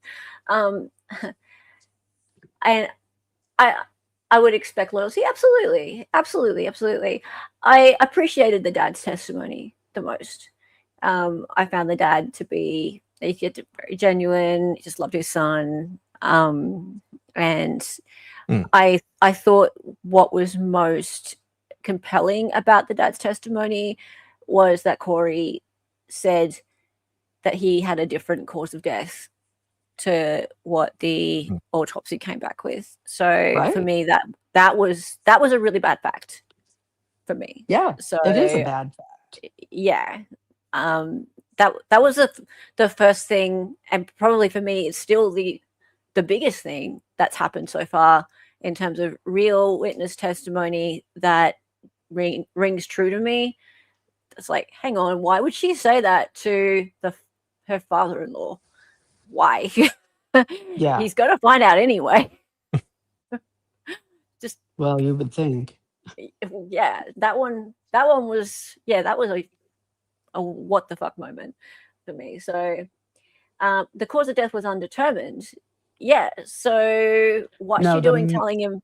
Well, sorry, go on, Laurie. The manner of death was undetermined. Yeah. So the manner of death is always one of 5 things, and that it's a legal definition. Correct. It's a legal definition that goes on death certificates, whether it's homicide, suicide, accidental, natural causes, or undetermined. And so the medical examiner can only choose from those things. So what the medical examiner said was the cause of his death was fentanyl intoxication or overdose. So the cause of his death was fentanyl. The manner of his death, the medical director, the medical examiner said, I don't know how he got the fentanyl. So it could be accidental. It could be suicide. It could be homicide. So I have no other choice but to rule it as undetermined. Yes. So, but if you look at the death certificate, it says fentanyl overdose. Fentanyl overdose, yes. And she told someone else it was a brain aneurysm. She told the father-in-law that it was fungus on the lungs, same as what the mother died of. Right. And COVID, I think. Yeah, complications of COVID and a fungal infection in the lungs. Exactly. And I mean, he was going to find out. I don't know what the story is behind that, and there's no real way of explaining it other than her testifying, I guess. But I don't think it's worth her getting up on the stand for that. I would like to ask you, Laurie, I don't know how long you can stick around, but I want to ask you something, and that is, would you, if you were the prosecutor, would you have put this dude on the stand? Well, I think they didn't have any choice because they have got to get the drugs into Kouri's hands. And Carmen doesn't do it because she didn't procure the drugs. She was just the mule. So, I mean, I think they were kind of boxed into having to do it. The other problem is if they hadn't put him on, then the defense would have called him and said, oh, were you trying to hide the fact that he said he didn't have fentanyl, that he only had oxy, that he, you know, I mean, they were just boxed into a corner. They were damned if they did and damned if they didn't. Because one way or the other, I mean, the defense would call him if they didn't. And then it would look like they were trying to hide him. Yeah. He's not great. No. No. In fact, there was an interesting thing that happened there. Yeah, tell us what. He came on the stand. Yep. And he barely was on the stand and answered a couple of questions. And the judge said, I'm going to recess. I want a sidebar. And took a recess. Yeah. I think it's because he wanted to know whether the guy was tweaking or not. Because his I was wondering that. mannerisms Yeah, I was wondering. Yeah. He was. I think he wanted to be sure this guy was, because his mannerisms were. I mean, you watch him. He's got the shuck and jive, the itchy, scratchy, can't sit still. Let's see. Yeah. Nice shirt, mate. Yeah. He like bumps into the microphone at first.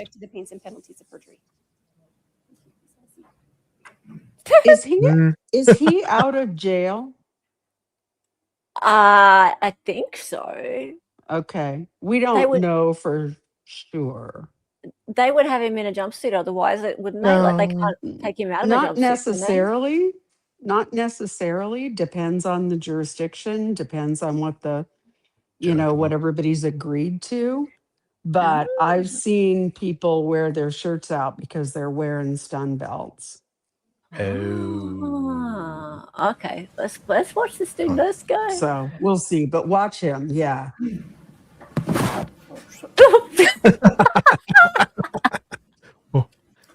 He's very thirsty. Yeah. What, sir, is your name? It's Robert Crozier. You spell your last name Crozier? Yes, sir. Sir, do you have a criminal drug history? I do. Can you please explain Yeah, it to us? watch how twitchy he is. I had a distribution. Yeah, there's an itch. In December Uh-huh. 22, and 2 possession charges in 23.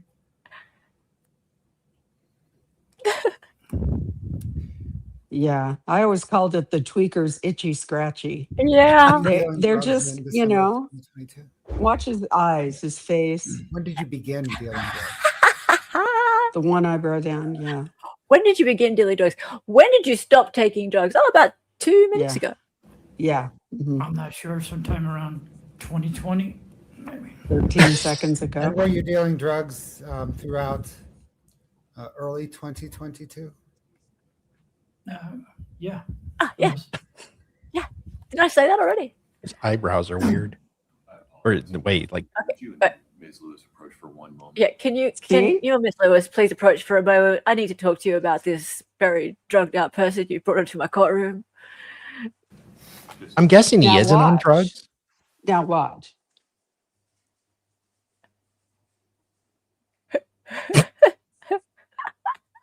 Oh, look watch at his mouth. him. Yeah.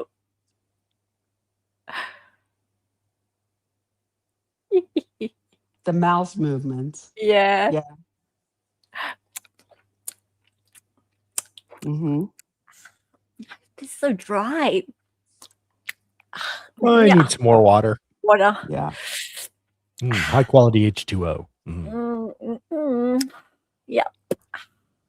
Time is passing so slowly in here. Yeah. Is it hot? Is it hot?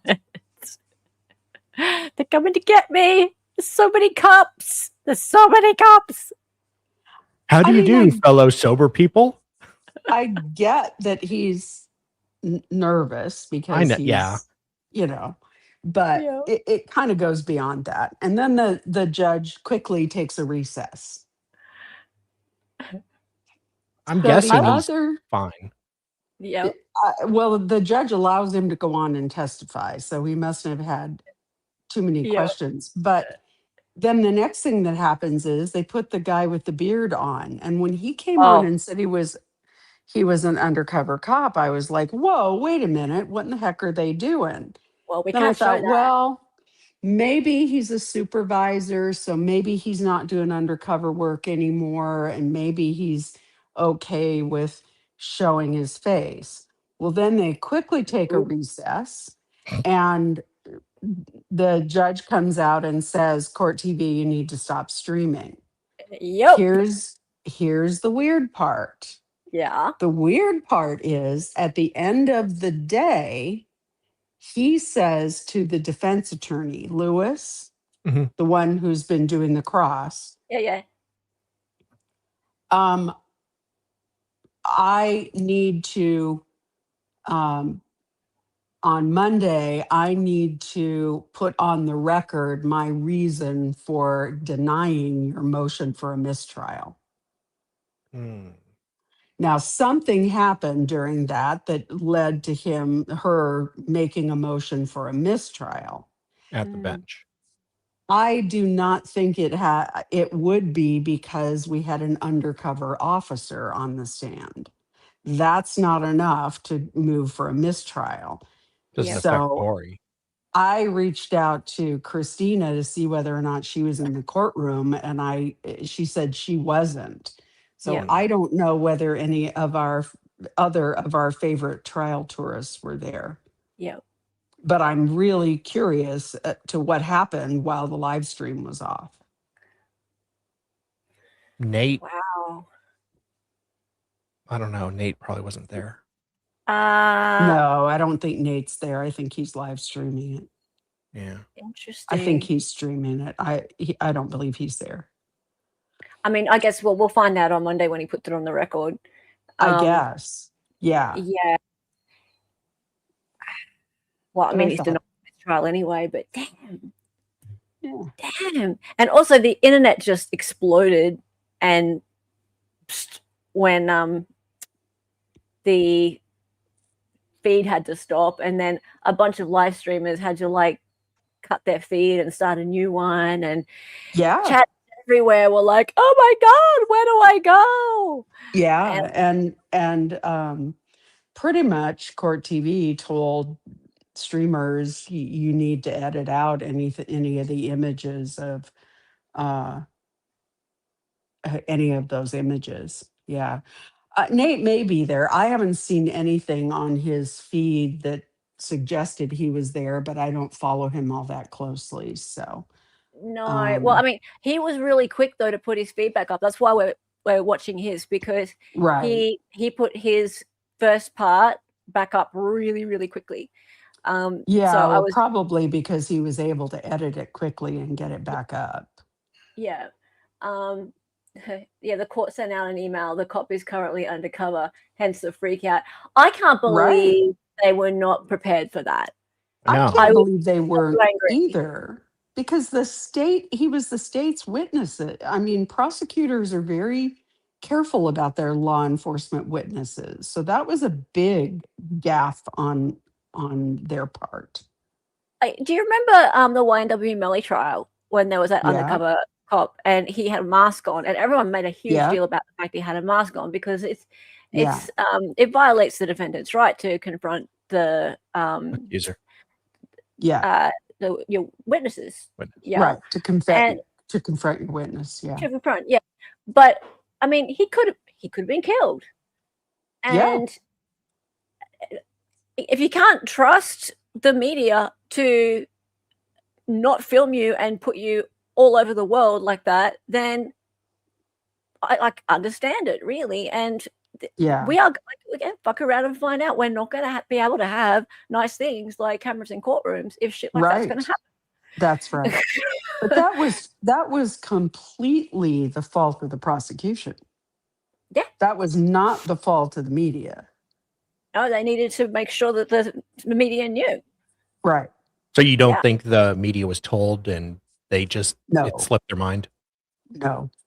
Okay. No, I don't. No, not with court TV. They're pretty careful. I mean, I was in the I was in both of the Vallow and Daybell trials, and Well, there was discussion about whether or not they were picking up conversations on council table, and I mean I think they try they do um, try.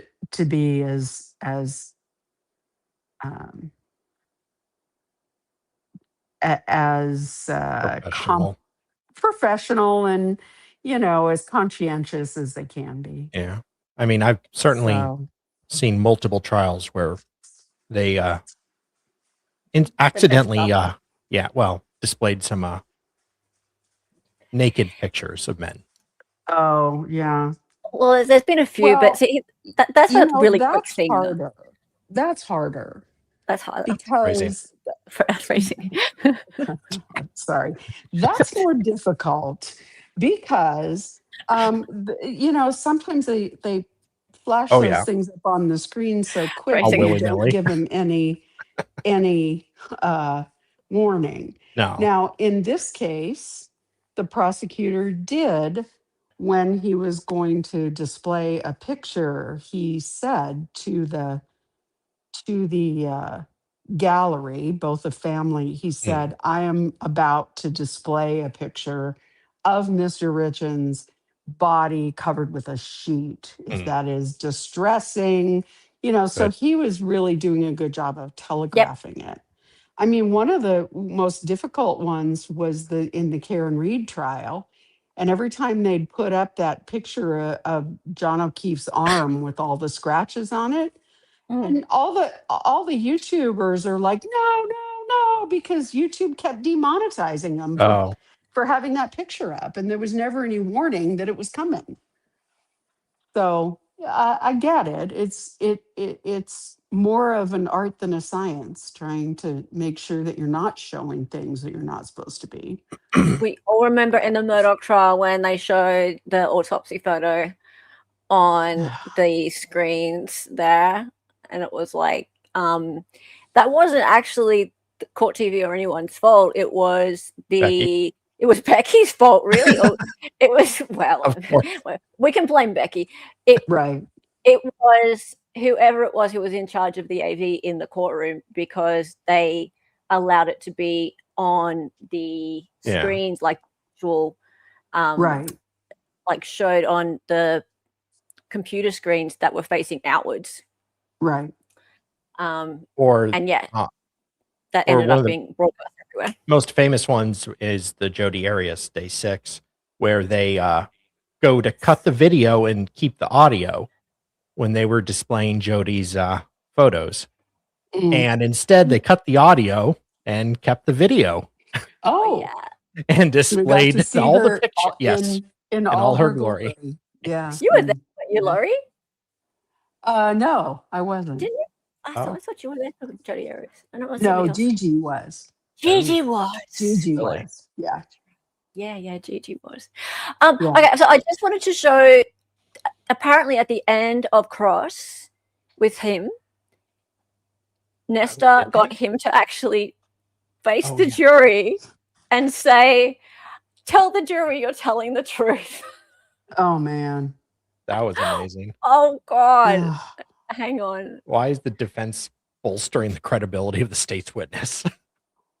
Should you take a quick restroom? Okay, so I'm just going to get to the end of... No. All right. So see, she's finishing. No, I didn't have a fentanyl. Okay, no. Okay, sidebar. Yeah, that's the sidebar about myself and Mr. Bertram in September of 20. Okay, so it'd be near the end of this because He's smiling. Look at him, so happy. A little bag like that, so they were probably a little bigger than that. But yes. I was talking about the So prosecutor. this attorney is And you got that bag. Lewis. Oh no, this is before this. Nestor is the other blonde, I the thought one this with was. her hair back This, in a clip. I thought this was Nesta. Go on, I okay. don't think Hide this so. for just a moment. Yeah. The judge has been calling Ms. her Ms. It Lewis. is So queued up though, Yeah. if you need it. All right, let's actually go to page 2 though, Katie, because you've already read, you just read this. I did. Told them basically the same thing that you said in September of 20. Okay. I sold That's right. over the. Nobody ever asked you. Carmen Lauber didn't. What's she ask smiling you about? To sell her Michael Jackson. Oh Michael no, go Jackson back like 15 seconds. This part's Okay. amazing. Did start selling fentanyl. What color were those pills? Like almost purple. A really dark color. Yeah, they were very distinctive. Okay, so not light blue, not light green. Mhm. Did anyone ever ask you for the Michael Jackson stuff? I'm sorry. I think that answers my question. Nobody ever asked you. Carmen Lauber didn't ask you to sell her Michael Jackson, the Michael Jackson drug. No, is that Do you know what that is? what do you call that? Prohypnol or something? Propofol. Propofol. There you go. Yeah, I've heard of it as I watched the Michael Jackson thing when he died, but yeah, nobody's ever asked me for that. Do you know if you can even I buy that on the street? I doubt it. Okay. It seems like they would keep that under a tight lock and key. All right. Okay. Oh, like Oxy. yeah, I'm just going to summarize and then we're going to be done. Okay. Okay, yeah, this is it. So when Okay. you initially agreed with detectives that you might have sold fentanyl, you were high, you were coming down, and you don't remember saying that specifically. True. That is correct. Yes. And when you met with myself and Mr. Bertram in September of 25, and you said you were selling only oxycodone, you were sober, correct? Yes. And you were being truthful? Yes. All right. When you met with Mr. Bloodworth and his investigator in April of 2025, you were sober, Yes. and you said you Unfortunately. were only selling oxycodone in early 2022. That's correct. You sober today? I am. In fact, congratulations, you just finished your treatment Oh. program, right? Thank you. I did. What was your sober date Really? You're sober now? August This is 26th, sober? of 2020? 25. 25. Congratulations. Thank you. yeah, right. Robert, I want you to look at the jury. This. I want you to tell This- them. Are you telling the truth here today? Yes, I am telling the truth. Okay. I have nothing further. Oh my God. Mr. Blood. That is so sad. Mr. Crozier, how were the pills? I've that you never sold seen to a Carmen defense Lauber attorney do back? that on the state's witness. I have never seen them do that either. That It's a is You're little such a supposed to be burn. impeaching him. Yeah, Are you telling the That's a little- truth? Jesus, that's such a felting. Like burn, Bloodworth, burn. Like really, like he hasn't had like that many really bad losses this time, like throughout the last 5 days, but that was a loss. Like that moment was a big loss. So yeah, bold move. It's a And bold. it's a bizarre backwards day. I don't like Ms. Lewis. I mean, she's not that likable. But No. she doesn't have to be likable. That was a pretty good cross though. But he's not a great witness. So I don't think it's gonna make that much difference in the end. I don't really find any of these attorneys very likable, to be honest with you. no, I Do don't you think think, any Kouri? of them are especially likable. I mean, Yeah. from my standpoint, I think that they're all doing a creditable job. Mm. You know, I judge whether a lawyer is doing a good job by how well do they know this case? How well have they prepared? And I will say that on both sides, I mean, it's turn through those binders and on page this and on page that. I mean, they know this case cold. Yeah. And so I have to give them a lot of credit, because not only do you have to know all the evidence, but you have to sit down and analyze, when I try and get this in, how do I get it in? Yeah. How do I argue? And some of that you're going to end up having to do kind of on your feet. Yes. You know, I mean, when they were doing the argument about whether or not the entire transcript of Carmen's interview could come in, Bloodworth was having to sort of do that all on his feet. You can't do that unless you know your case and you know the rules of evidence, you know the law around it, you know the case law, you Yes. know, and that's a big ask. So Fair. I think on both sides they've been doing a good job. They're very well prepared. And I think the judge has done a good job of streamlining things and keeping it moving. Yeah, he seems to be fine so far, and I like his voice.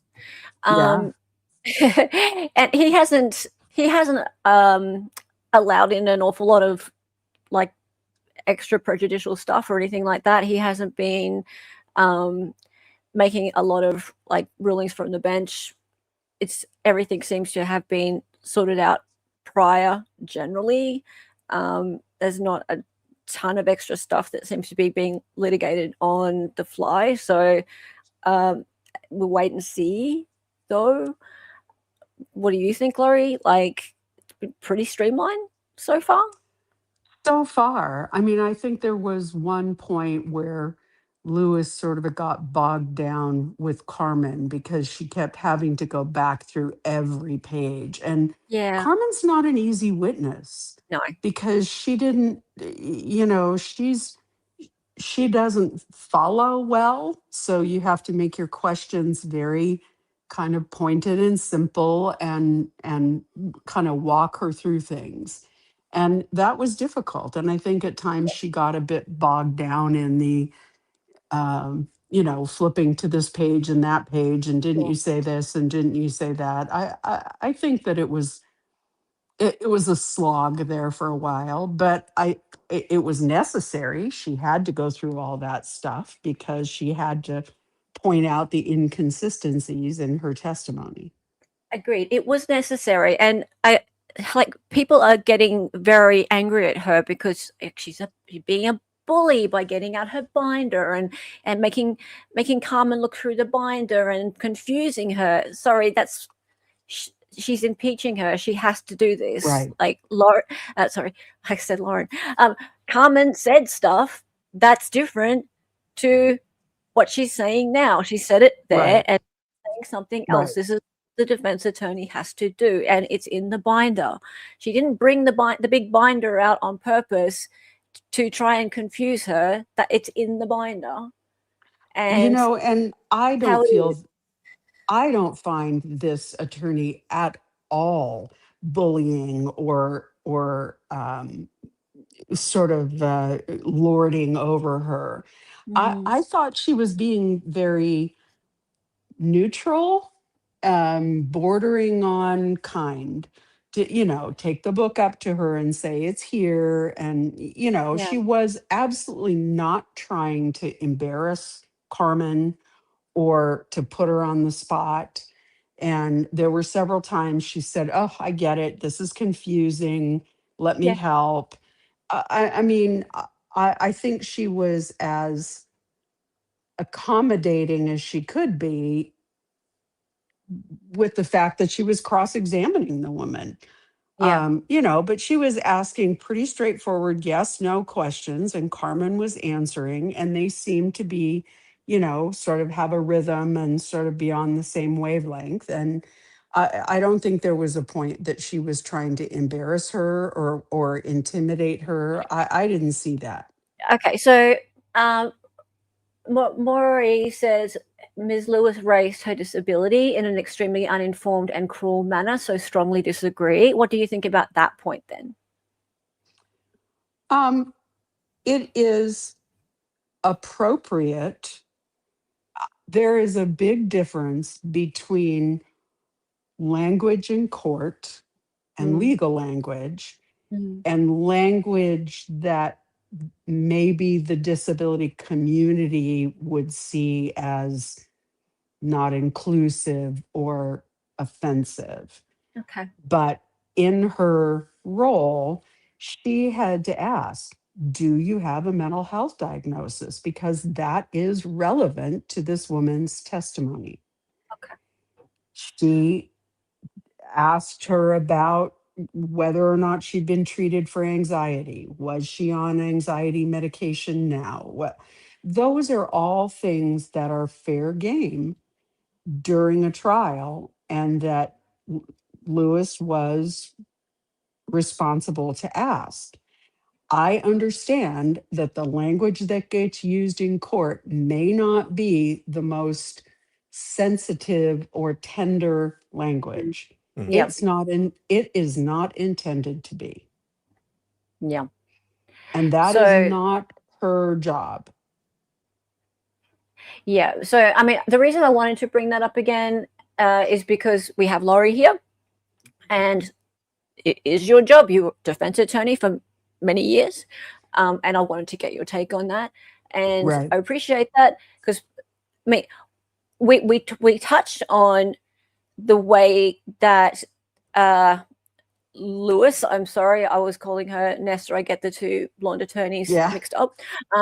We touched on how she handled the cross-examination in terms of the use of the binders and the going back and forth. We touched on that, but we didn't touch on the point that a lot of people have a big problem with, and that is that questioning, that line of questioning with the disability. So I wanted to get your take on that. So thank you, Laurie. Appreciate it. Well, I did think that it became pretty clear that Carmen did have a disability. She was having trouble with keeping up with the screen in front of her. And so Lewis then started using the binder and going over to her and pointing things out to her in the binder. That was an accommodation for what she perceived as Carmen's disability. So Yes. I mean, yeah, did she use the most sensitive or tender language? No, but that's not court. Yeah. You know, and I get that people who are involved in the disability community expect that the rest of the community is going to adopt that kind of language. But I would say that that is not that common in the courtroom. Wow. Okay. I just thank you for that very much. And I just wanted to say something else just came up in chat. Wow. The TikToker who defamed the professor in Idaho.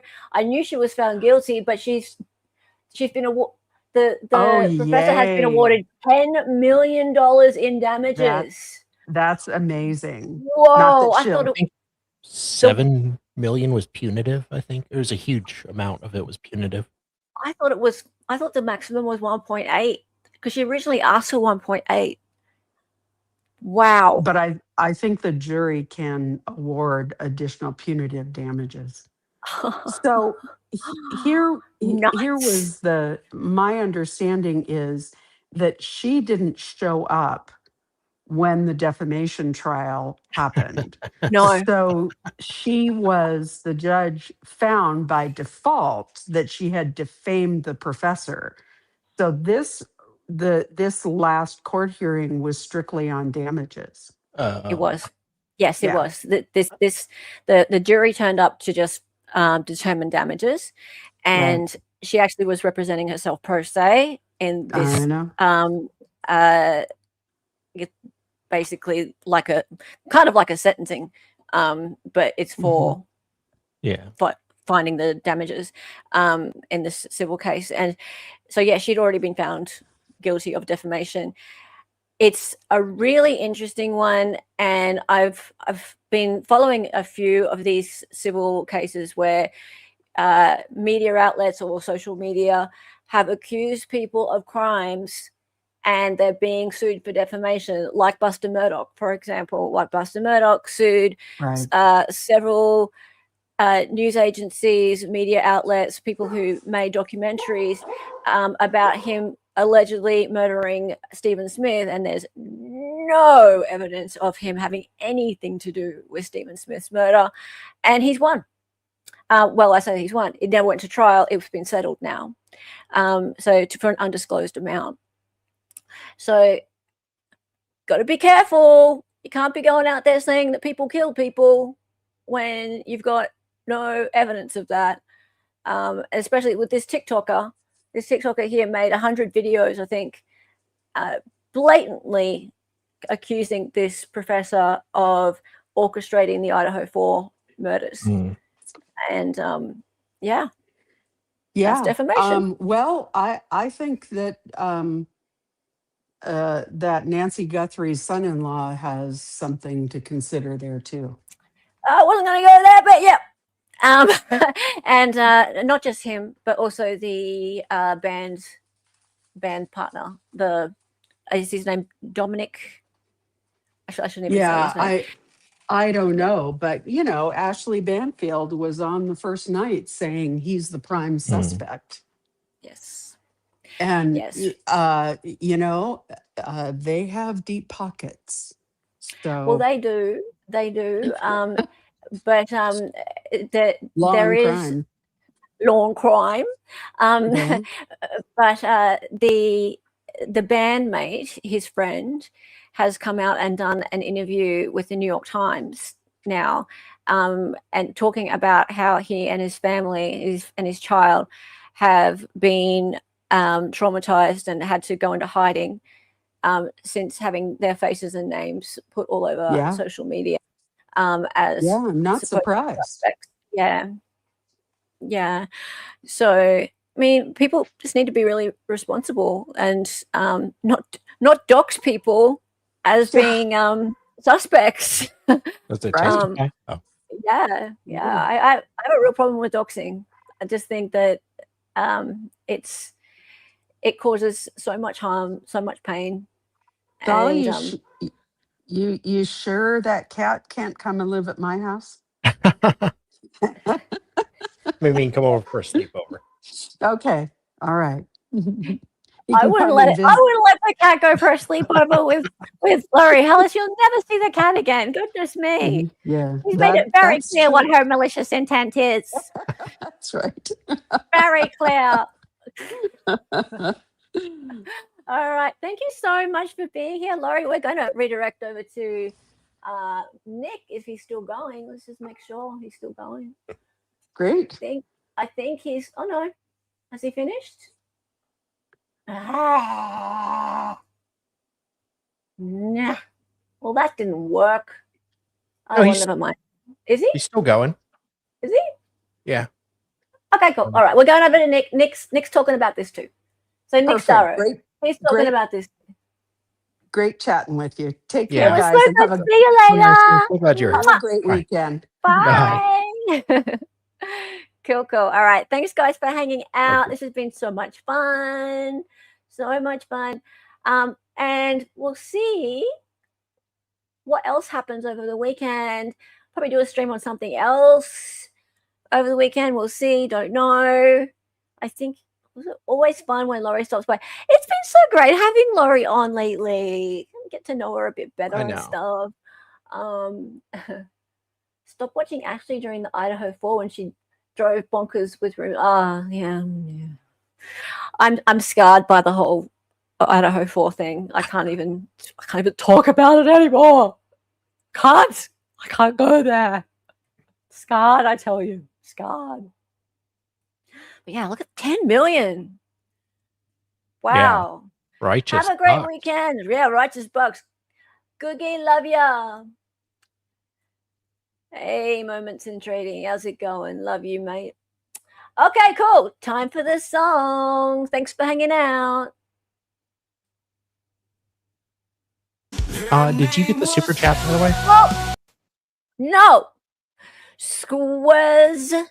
67 Squirrel just got here. How goes it? Love your work. Keep it up, Dali 2.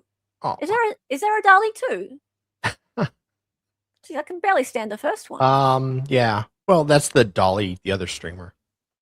No, we wouldn't have him on. No. I'm the knockoff, though. Thanks for the $5. All right, see ya. Thank you, Jackie.